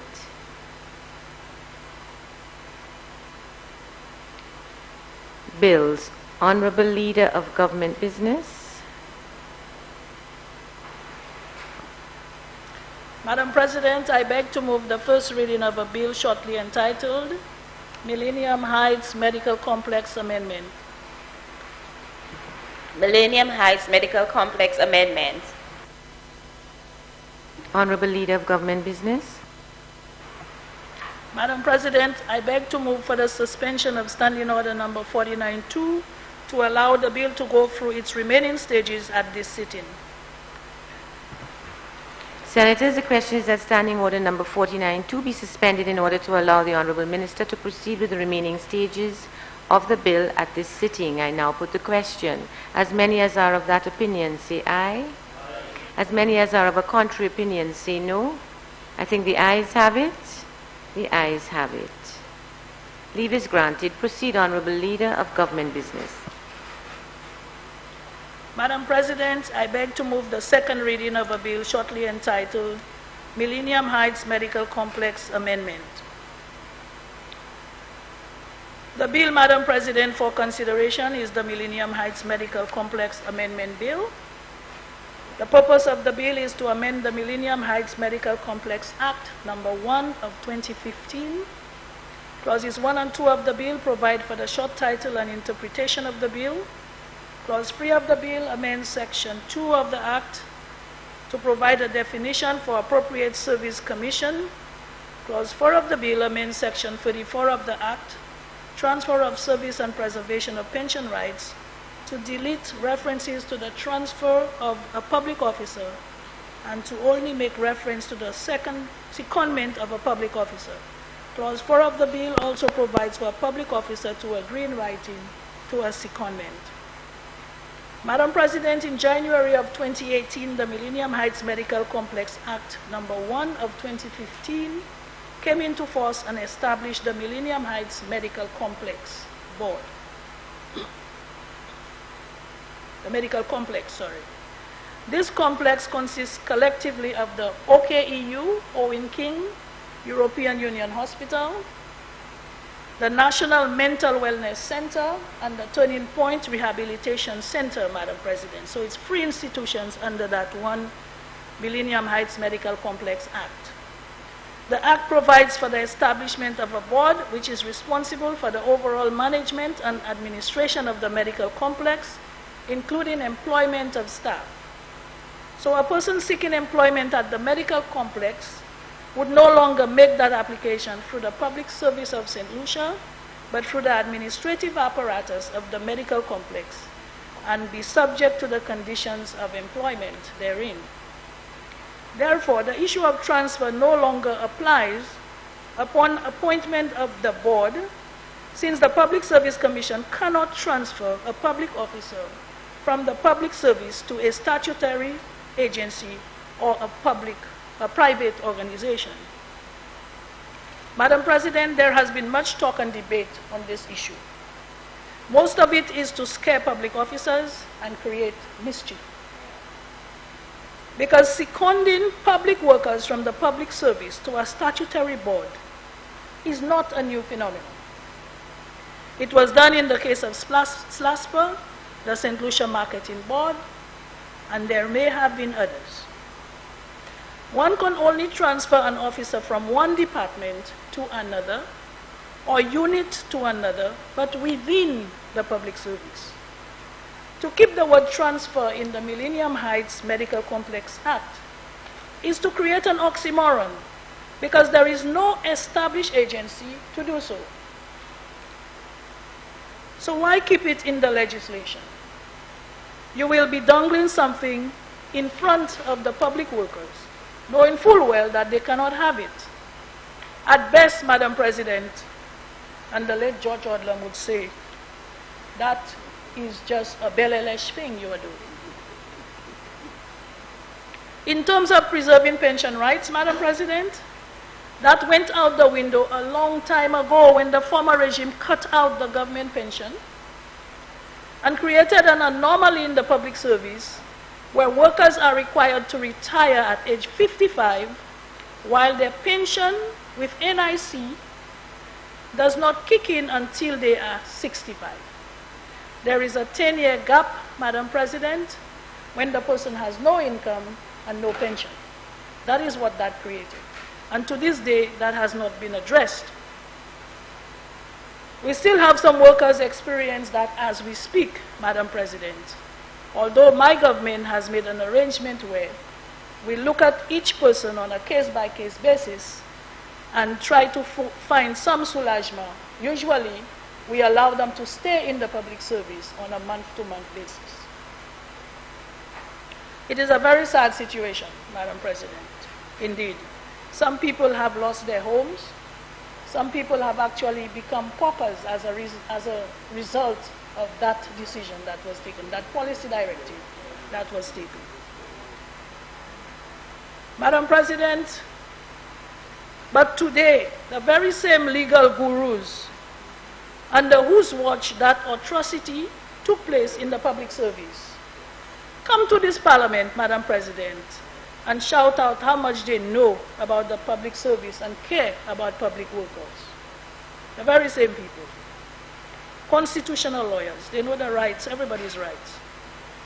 So, Madam President, this bill is not about preserving pension rights as some would like people to believe.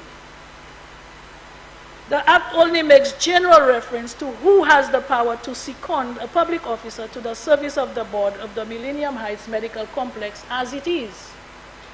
Therefore, to eliminate the inconsistency and ambiguity in the Act, this amendment bill seeks to amend the Act by deleting any reference to the transfer of a public officer to the Millennium Heights Medical Complex and to only make reference to the secondment of a public officer. In addition, the bill seeks to make clear which entity has the power to second a public officer to the service of the board of the Millennium Heights Medical Complex, namely the Public Service Commission, the Teaching Service Commission, or the Judicial Legal Services Commission, as the case may be. So, Madam President, I am hoping that with this little synopsis, we can put all of this debate and all of this argument to rest about this amendment. We have to come to the realization that it is absolutely necessary that we do so that we can clear out all this confusion that has been created in the minds of the workers, especially our nurses and our healthcare workers. Madam President, I submit this to my senators for approval. Thank you.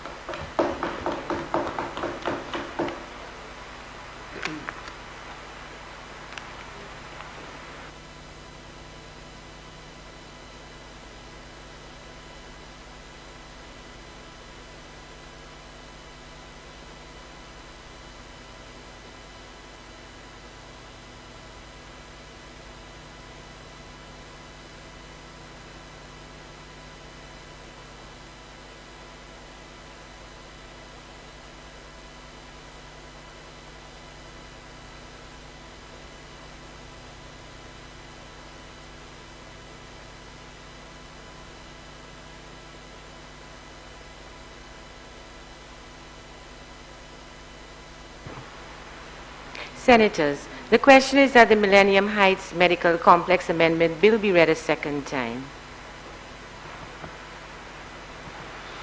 Leader of Opposition Business. Thank you, Madam President. And Madam President, permit me to also, inform the Senate that myself and Senator Francisco Japierre had the opportunity to be in Trinidad last week to attend, among other parliamentarians, a two-day conference on strengthening parliamentary action on sustainable development goals. Of course, we spent a very productive time, Madam President, and a sort of a Port of Spain declaration was prepared and would be forwarded to the Parliament. But of course, just to highlight the need for this Parliament to become more involved and find a way to communicate and to cause for the SDGs to be more mainstream in the discussion of government, I think was highlighted. So the Parliament having an action as it relates to the SDGs was highlighted in different ways in terms of IT basis and what have you. So, Madam President, when the report is prepared, I'm certainly prepared, as well as my colleague Senator, to have discussion with you so that we could share with this body a lot more, because there's quite a bit for us to take in. Madam President, on this substantive motion that is before us, I wished that the Leader of Government Business had just submitted without throwing the snippets of remarks referring to persons who may have spoken at the lower house as, gurus, legal gurus and what have you. Madam President, the information as presented, I would have imagined that there is a lot more that could have been said, but Madam President, the Leader of Government Business focused on some small areas. In the lower house, the Prime Minister did presented a lot more on as it relates to this motion. And I recall when he approached, as he came downstairs in the lounge, and the Leader of Government Business did embrace him and tell him, well done. And the Prime Minister did offer that I should use his presentation as my presentation in this Senate. Senator Henry. Yes, Madam President. Am I violating any? Well, I do withdraw, Madam President, and let me proceed. The conduct of ministers should not be alluded to. Thank you, Madam Only President. submissions that you may want to draw on in the House below. Thank you.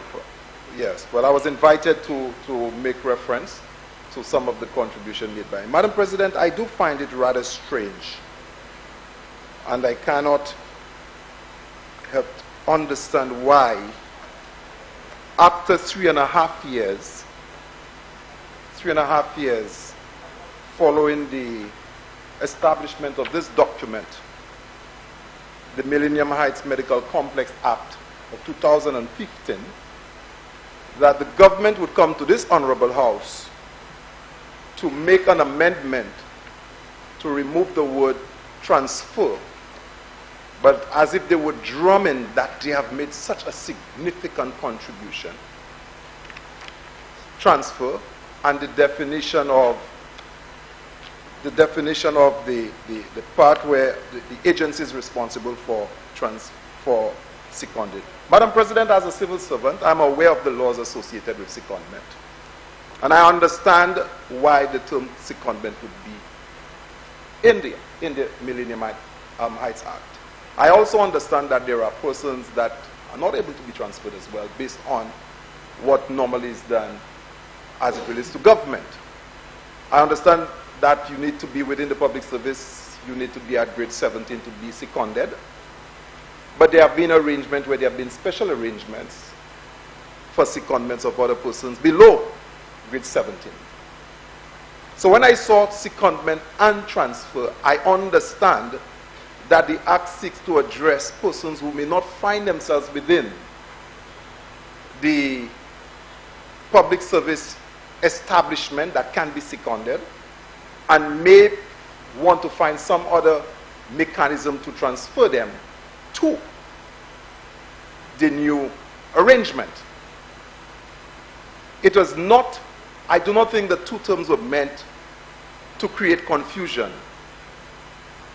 The two terms were there, transfer and seconded, because not everybody can be seconded. And therefore, if the term transfer is removed, it means that persons working in the current arrangement who are not part of the establishment of necessity would have to resign, and some other form of arrangement, because they cannot be seconded. They're not part of the establishment. Of course, you would explain as to how that would happen. So we are not trying to instill fear in anybody. We're not. In fact, if there are options of moving persons from one organization to the next, you remove transfer and you said it's only secondment. And if you could only second persons from VH, persons working with VH, to the new arrangement, one, secondment is temporary. You cannot be seconded on a permanent basis. You know, secondment is for temporary, and then you need to return to your substantive post. That's as far as I'm aware. You understand? So that's the general practice. And I'm not in the public service. But I thought, Madam, the Minister of Health would have given a lot more contribution as to why. What more needs to be said? When this was presented, Madam President, and I saw the fact that it was deleted and that was placed on St. Lucia News Online, there were some remarks that I saw that lent, you know, what ordinary people were asking. Well, thank the Almighty that all workers can now rest in peace. Somebody said this. After all, they had to go through. Thanks for our lack of comprehension of the situation, because we still believe that some people are just little animals, somebody said, running around the land, and they are just being, they just deserve to be shoved around and treated like trash. Our simple, uneducated citizens who have become politicians, all of a sudden, suck up all of the wind that fills their ego, that elevates them to another strata. They forget that inside them, that there's nothing but hot air. Somebody said, Madam President, in response to this action by the government, you know, somebody, let me get the name of the individual. I think this was Castries Fisherman. Somebody else asked, why now? Why so late? Senator Henry, I'm not sure where you're quoting from. It was, Madam President, St. Lucia News Online on social media, where the government made pronouncement of this action. There were some comments, and I was just referring to the comments there, Madam President. It's there on social media to see. I understood I do not have to make it a document at the House. I'm quoting from it. I'm quoting from it because it's there. They need to be brief. But you're reading portions and just paragraphs. A portion of it, Madam President, published on St. Lucia social media on the 5th of December 2019. It's there for everybody to see. You could go online and see it. You know, it's just brief. All I'm saying, Madam President. Brief, please, and proceed. Okay, Madam President.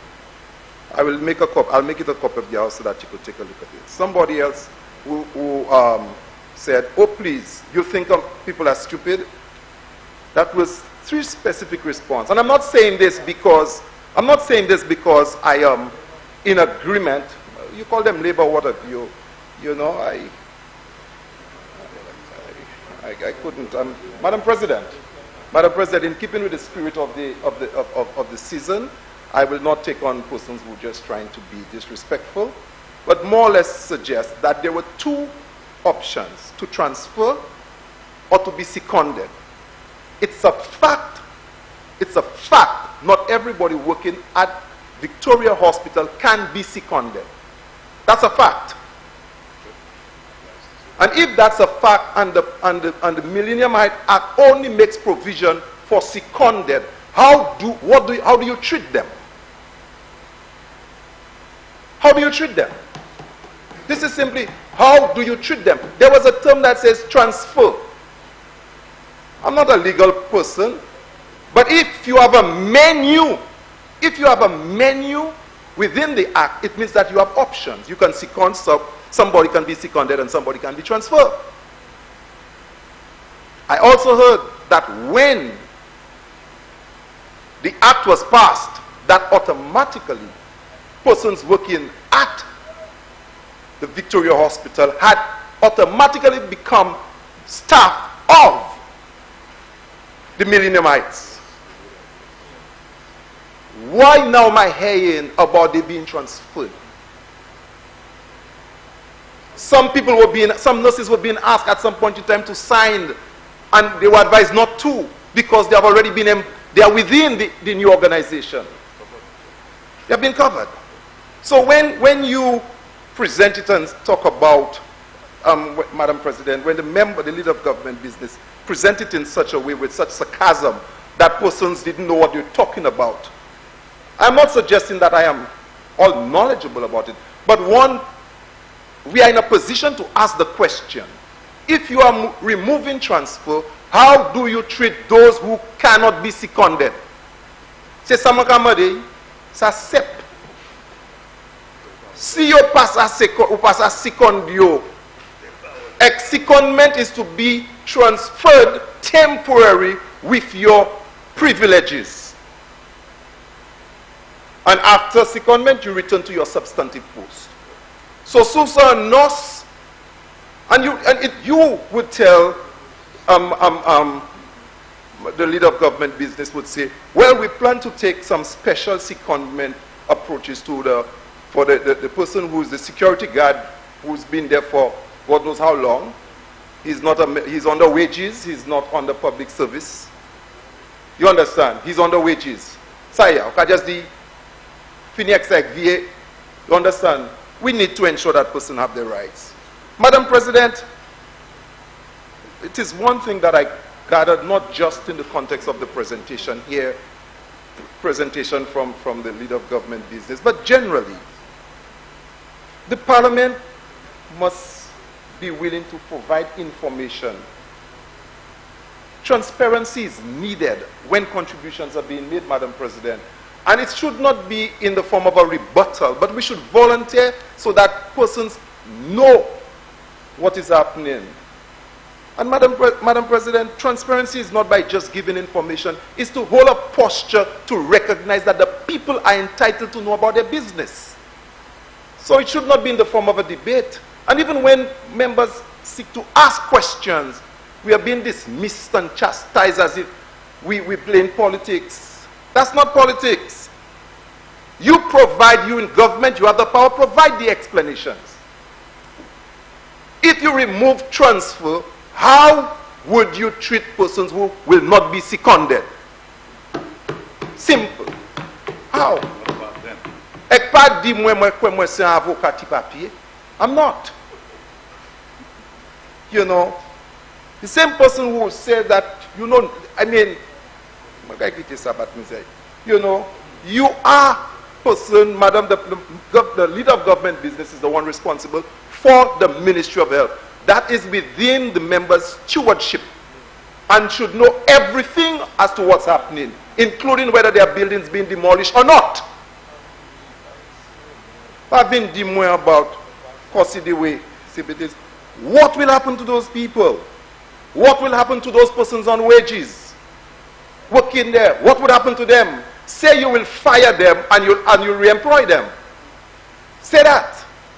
But if you're going to seconded, they're going to be seconded. Tell me that you have a new arrangement for them. But there's a definition for secondment.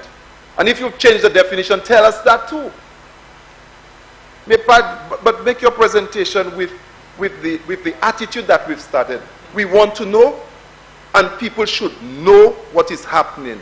It is their business. When you try to keep things in a certain way, like when we try, Madam President, to hide the information and to put it as needs be, then persons get the perception that we've been corrupt because we are not volunteering information. You know, you're not Santa Claus where you come and give surprises, even if it's Christmas. Tell the people their business. Probably be a Santa Claus. You understand? So, Madam President, as it relates to this specific act, in terms of deleting deleting just one word, transfer and leave secondment. It's like I go to a restaurant and they have a menu. The menu provides for vegan, it provides for, what's the other one? Flesh eating. You understand? You remove vegan and tell me that you are providing for me well. I want an option because the option might be necessary. Tell me why you remove, transfer, and leave secondment. What's the justification? And how do you treat persons who cannot be transferred? Madam President, this is all I'm asking. Thank you very much.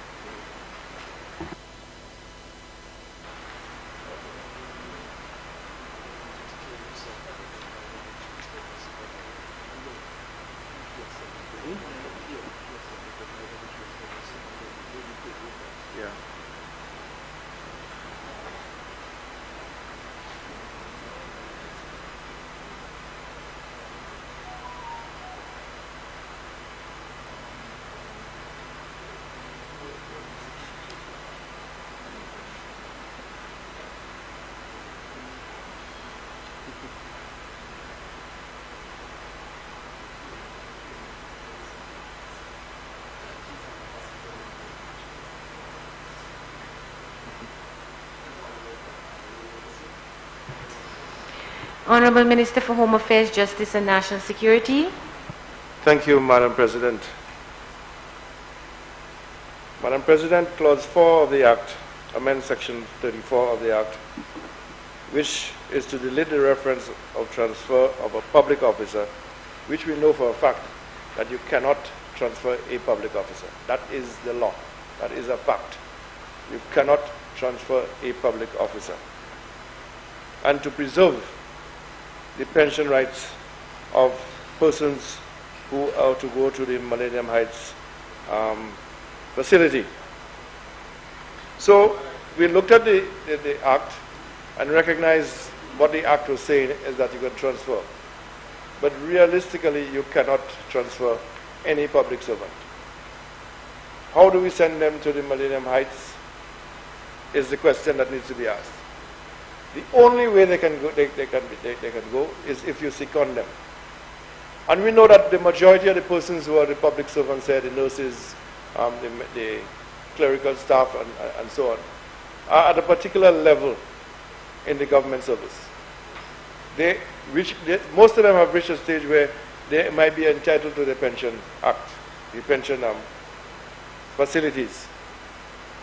So to be able to transfer them, which is an impossibility, how do you get them to the Millennium Heights, where we are now going to be moving all the services of Victoria Hospital to that area? The only way it can be done is by secondment. And Dr. Anthony, in his discourse in the lower house, proceeded to give the lower house a lecture on the rules of interpretation. He then proceeded to talk about a literal rule, and you must take the rule Senator, literally. Senator, just refer to the member in the correct fashion for record purposes. Kenny Anthony. I said honorable. Yeah, I said honorable. He's honorable. Yeah. My apology if I didn't say honorable, but I already recognize him as an honorable member of the lower house. Yeah. But, Madam President, I just want to be given the permission to read a few excerpts of, yes, it is going to be, as long as you bring back my book for me, that's okay. But the book, Commonwealth Caribbean, Law and Legal Systems, written by no other person than Rosemary Bell Antoine, the wife of the Honorable former Prime Minister, Dr. Kenny D. Anthony. And I would like to look at pages 184.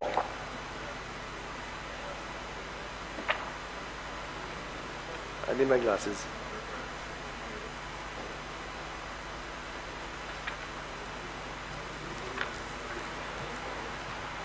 Senator, you said you would make it a... Yeah, I will, so that the clerk can get the relevant sections because it's a book. Okay, on page 184, Rules of Statutory Interpretation, and I think I mentioned it earlier sometime at our last meeting. A, the literal rule, the golden rule, and the mischief rule. On page 185, the literal rule goes forward to tell you, the literal rule presumes that the best way to interpret the will and intention of Parliament is to follow the literal meaning of words. An early statement of the rule was made in Tyndall, Chief Justice, in the Sussex Peerage case.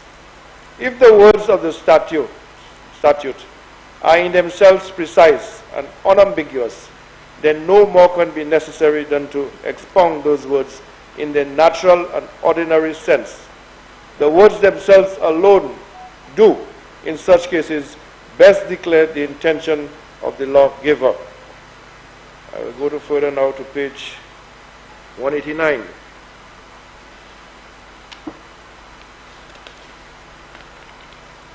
To tell you what the golden rule is. The golden rule makes the assumption that Parliament does not intend an absurd or ineffective result. Words will be implied into a statute if they are absolutely necessary to avoid such a result.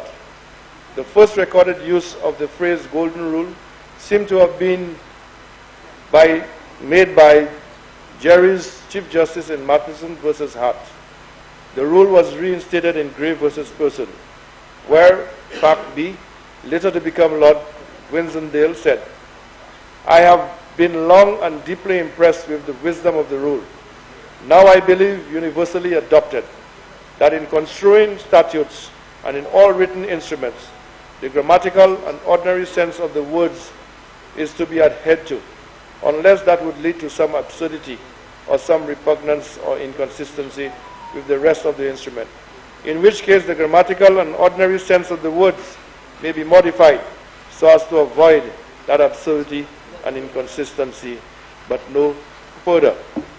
Now I'm just giving a few links so that you understand exactly what I'm trying to deal with. The mischief rule. The mischief rule is perhaps the oldest known rule of statutory interpretation. It attempts to look at what defect, wrong, or mischief Parliament was trying to correct when it enacted the particular statute. The classic statement of the mischief rule is given in the Barons of the Court of Exchequer in the Hayden case. That for sure and true interpretation of all statutes in general, be they penal or beneficial, restrictive, or enlarging of the common law, four things are to be discerned and concerned. These four things are: what was the status of the law before the act was passed? B, what was the defect or mischief for which the law had not provided? C, what remedy did Parliament propose to cure the defect? And 4, the reasons for the remedy. Now this book is written, like I said, and she was my lecturer at K-Ville. So I think I have an idea as to what the statutory interpretation of law is. We then have to look at the golden rule. What is this piece of legislation trying to correct? What is the mischief? And the mischief is that you couldn't transfer a public servant. So we are trying to correct it by putting in the word secondment. There are other classes of workers in the society that we will have to look at, like a security guard, okay, who works with the government. These security guards, if they do not want to be seconded to the Millennium Highway, will then be sent to another government department, maybe transferred to another government department, maybe polyclinic at Grosville or some other area. Okay, that is, so they are taken care of. Nobody is going to be left behind. Okay? And you know, we talk about secondment. Okay, we know for a fact that you can give 2 secondments of at least 4 years. You only can do it twice. So 4 years. 2 years, 4 years. Okay? But the majority of the persons who are going to the Millennium Heights are persons who have almost reached the age of retirement. And some of them will have to spend some time there. But after the 4 years, they can be now consumed within the Millennium Heights board, and the problem is solved. But again, we must look at what is happening once our Pension Act was interfered with, and our police officers, our nurses, and other persons were affected. So when a police officer worked for 20 years, he could have retired, get his pension and gratuity, and start afresh. Now a police officer has to work on crutches. He has to go until 65. And because of that, and we need to change it, because at least we need to put in a piece of legislation to change that. Because as the madam in charge of government business rightly said, that a police officer retires at 55, and for him to get an NIS benefit, he has to go at 65. What does he do within the 10 years? That is the vindictiveness of certain persons that were before. They didn't care of anybody. Because after 2 terms in government as a minister, you're entitled to pension. You're entitled to pension. But you are going to have a police officer work until 65. You might have to work on a crutch or a baton to be able to get your pension. That is wickedness. Oh, definitely mine is coming to an end. But yours will stay in perpetuity. You will stay where you are. So, this is the way it is. As a man thinketh in his heart, so he will be. And that is how it is. We are trying to correct something. And Dr. Anthony may not have been completely wrong when he said that they may be used for transfers. He was not completely wrong. But to try to chastise members of the government are trying to correct a mischief. You now saying that we can't do that. Okay? So I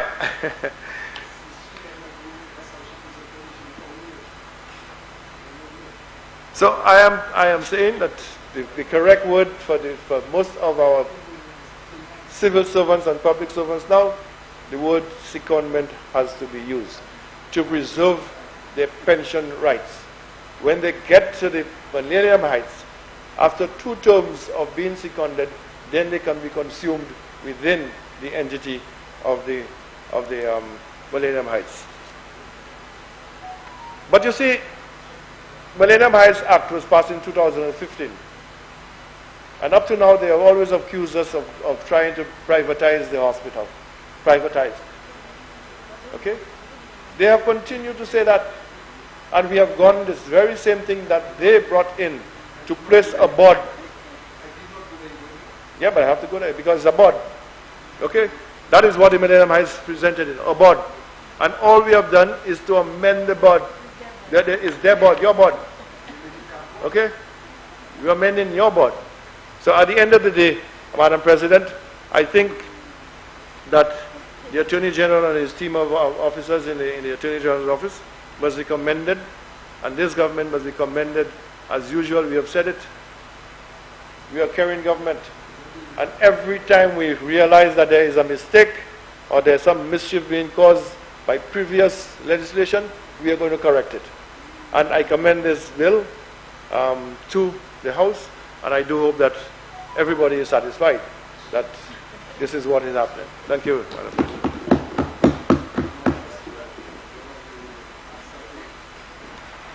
So now his wife will have to use the mic. You want my book?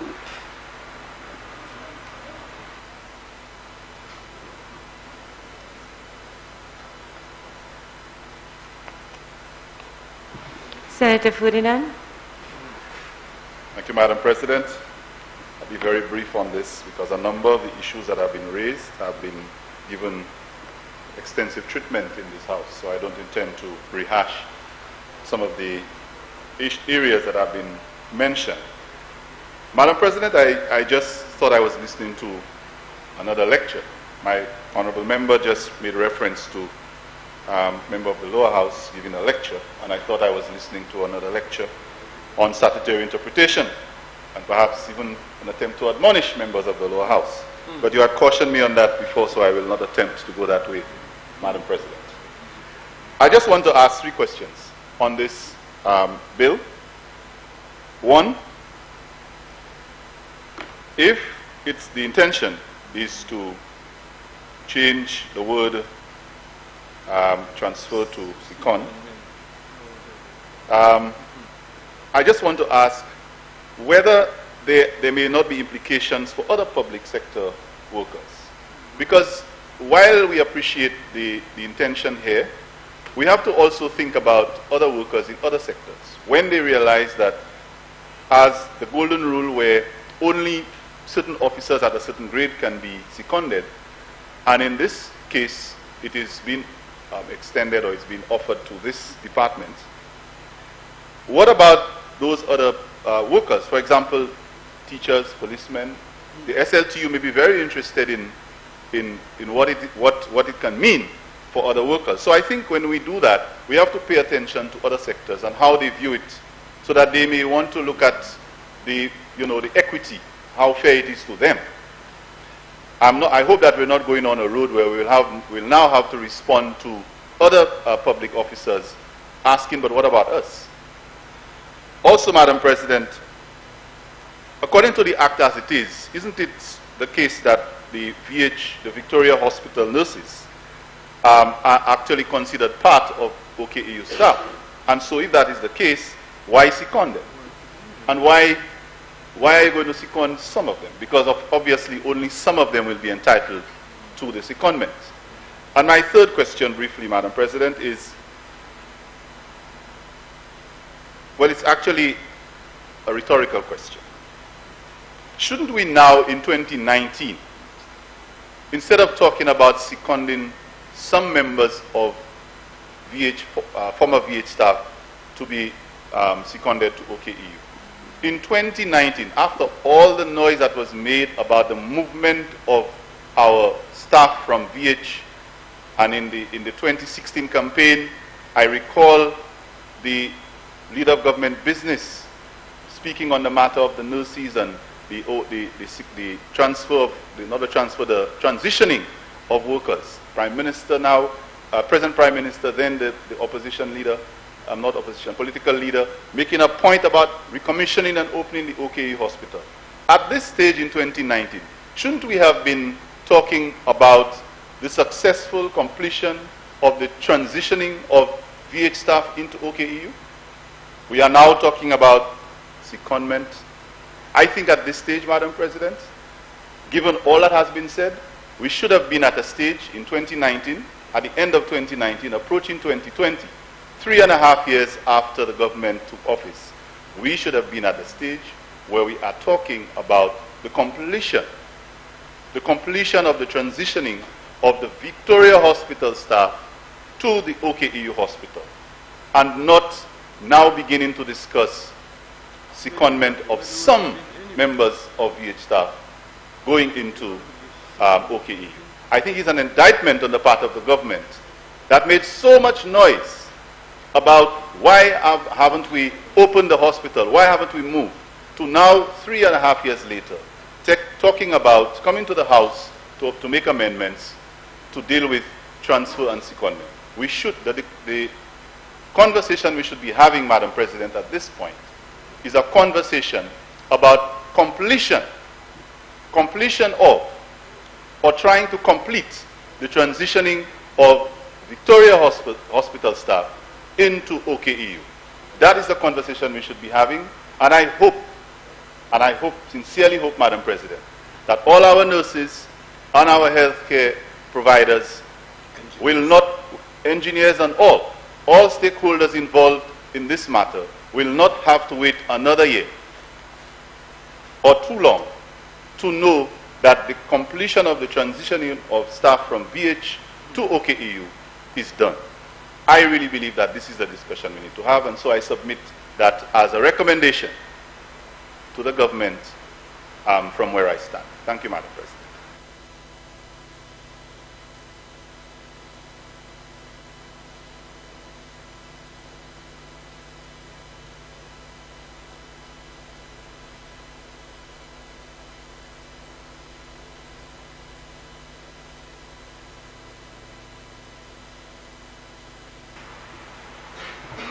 Leader of Government Business.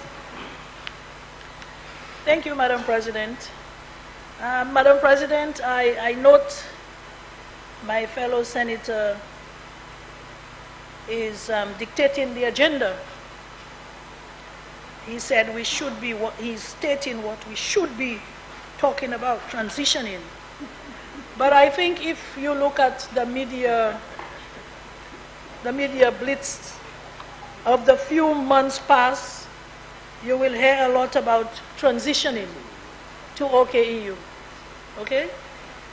We have already opened OKEU. And I'm so, I'm so proud that we were able to open OKEU. We have not completed the transitioning, but we have opened OKEU. If anybody has to go to a day clinic right now, Madam President, they must go to OKEU. All our daytime clinics are taking place at OKEU. Madam President, if you are on dialysis, Madam President, you must go to OKEU. So that is open, Madam President. And we have free shifts going on right now, 24 hours, except a few hours downtime to clean up the machines and so on. So, Madam President, I think when we speak in this House and we present on these bills, I believe a lot of times, and my fellow senators spoke about legislation and mischief. I believe a lot of the times people are so infused on creating mischief that they do not listen and they do not hear. Because, Madam President, I have said this here before, OKEU is open for business. The restaurant is open and our workers are doing a tremendous job serving very good meals, delicious meals, Madam President. You can go there and purchase breakfast, lunch, or dinner, Madam President. And the food is very delicious. Bakes and saltfish for breakfast, you get your lunch, avocado, and they are balancing the diet in such a way that they are presenting a healthy enough diet. Okay? That's coming, don't worry. So, Madam President, all that talk about OKEU not open and so on, as we speak, we are looking to transfer the radiology unit. Okay?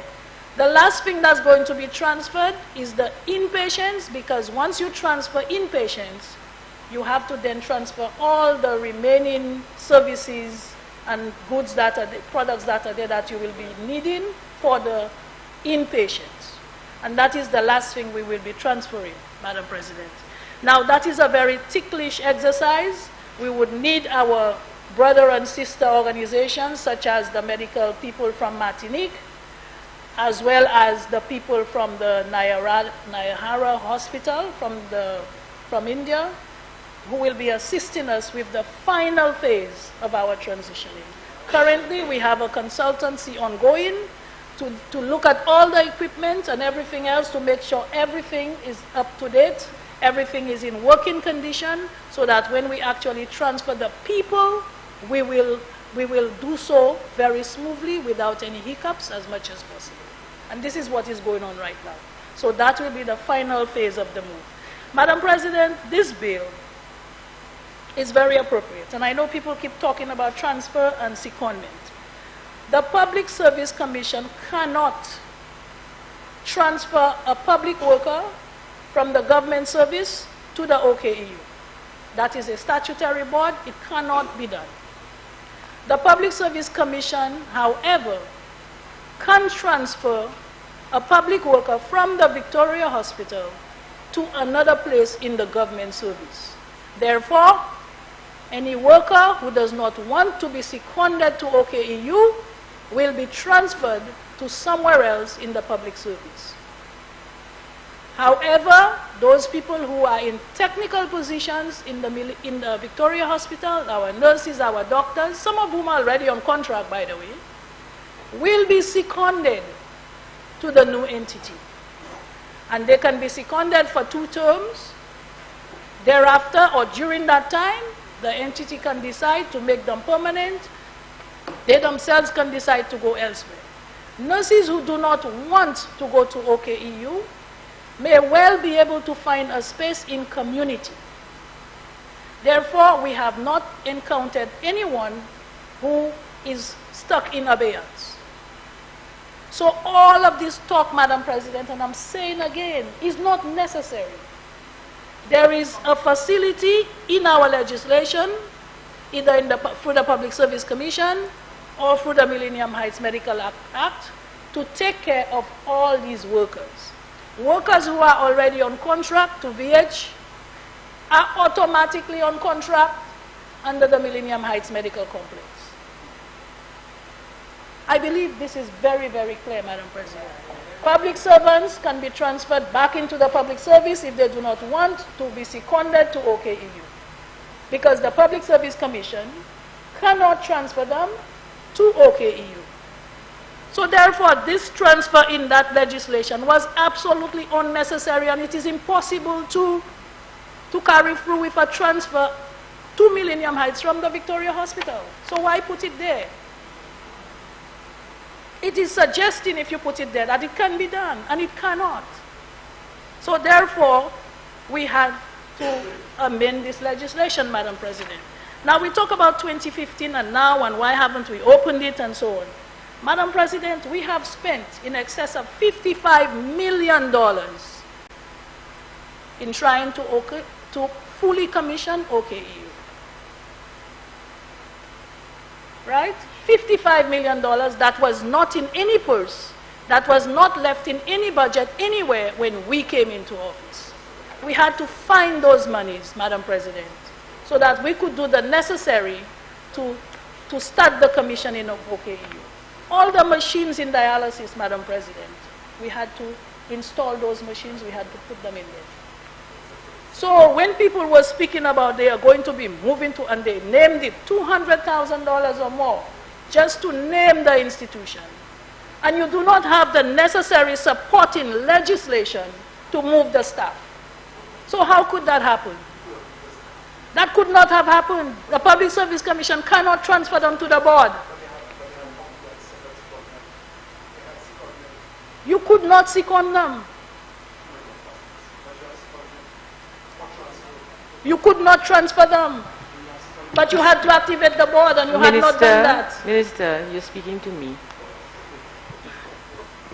Sorry, Madam President. Madam President, they had not activated the board.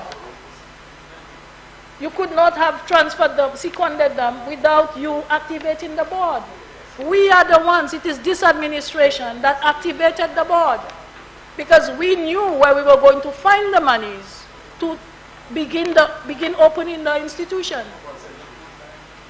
So let us at least admit that this is the government that know how to execute. That's right. This is the government that takes things from scratch and takes them to the end. Projects, Madam President, that we left when we were last in office, they are still there, incomplete. And we have to come back and complete these projects. And a lot of the projects, they called us a stopping government when we came. Look at St. Jude Hospital, Madam President. St. Jude Hospital, as I visit more and more hospitals, Madam President, OKEU in the same country where you have St. Jude Hospital, it could be used as a model. When you look at OKEU and you look at St. Jude Hospital, and the more I visit hospitals, because everybody is insisting I go and visit this hospital, that hospital, that hospital. Leader of Government Business, let us stick to the substantive issue at hand and the bill that we are debating, yes, which Madam is about President. Millennium Heights and thank you, Madam President. Definition for secondment. As I look at OKEU, Madam President, I wish we had another hospital in the south that looked similar to OKEU. You cannot compare St. Jude Hospital to OKEU. The hallways are like little, you know. So, Madam President, this is the government, Madam President, that is going to open, fully commission the Millennium Heights Medical Complex. And, Madam President, I wish the opposition would be considerate when they make certain statements about that hospital, Madam President, because they are scaring our workers, they are scaring a lot of St. Lucians into believing that things are worse than they are. Healthcare has never been as good as it is right now in St. Lucia. It is not where we want it to be, and we are going to take it where it ought to be. But right now, we are in a much better position in terms of healthcare than we ever were before. And this legislation, Madam President, is just the tip of the iceberg. Madam President, there is a lot more coming, and we are going to have our healthcare sector in a much better place by the time our term in office comes to an end. I thank you, Madam President.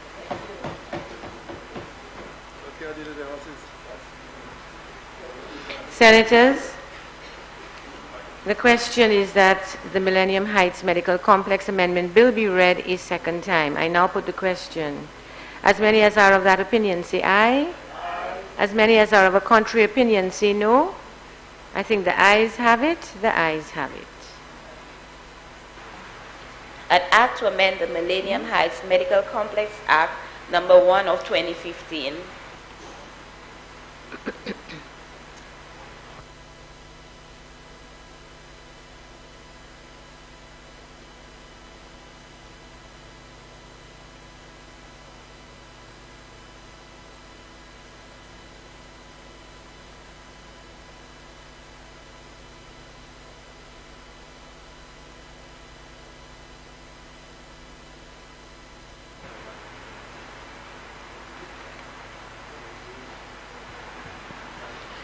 You will take it by clauses. Clause 2. Interpretation. Clause 2 stands part of the bill. Clause 3. Amendment of Section 2. Clause 3 stands part of the bill. Clause 4. Amendment of Section 34. Clause 4 stands part of the bill. Clause 1. Short title. Clause 1 stands part of the bill. Senators, the question is that the committee rise and the bill be reported. I now put the question. As many as are of that opinion, say aye. As many as are of a contrary opinion, say no. I think the ayes have it. The ayes have it.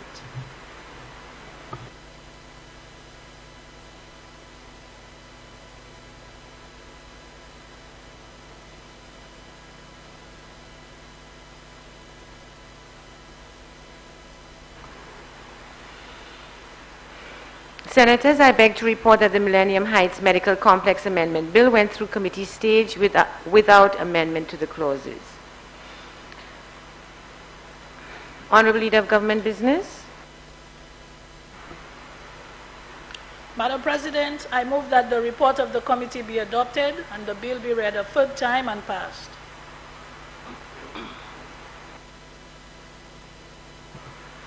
Senators, the question is that the report of the committee be adopted and that the Millennium Heights Medical Complex Bill be read a third time and passed. I now put the question. As many as are of that opinion, say aye.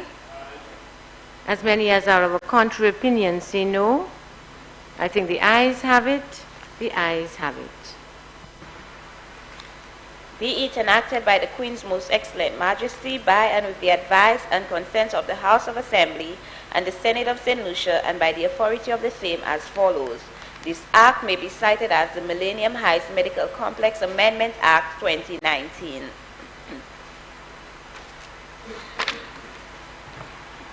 Honorable Leader of Government Business.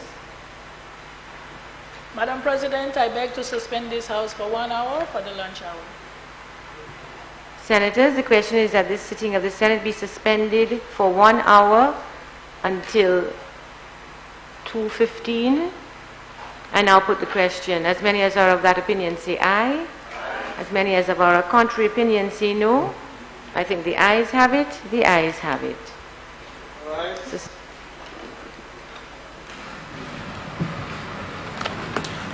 And this, you are watching the National Television Network with the sitting of the Senate.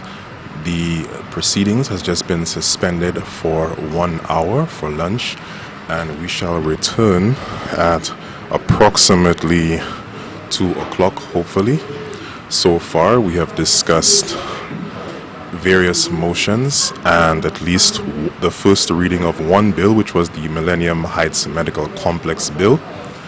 So please stay tuned to the National Television Network. We shall be back with more coverage of this live sitting of the Senate.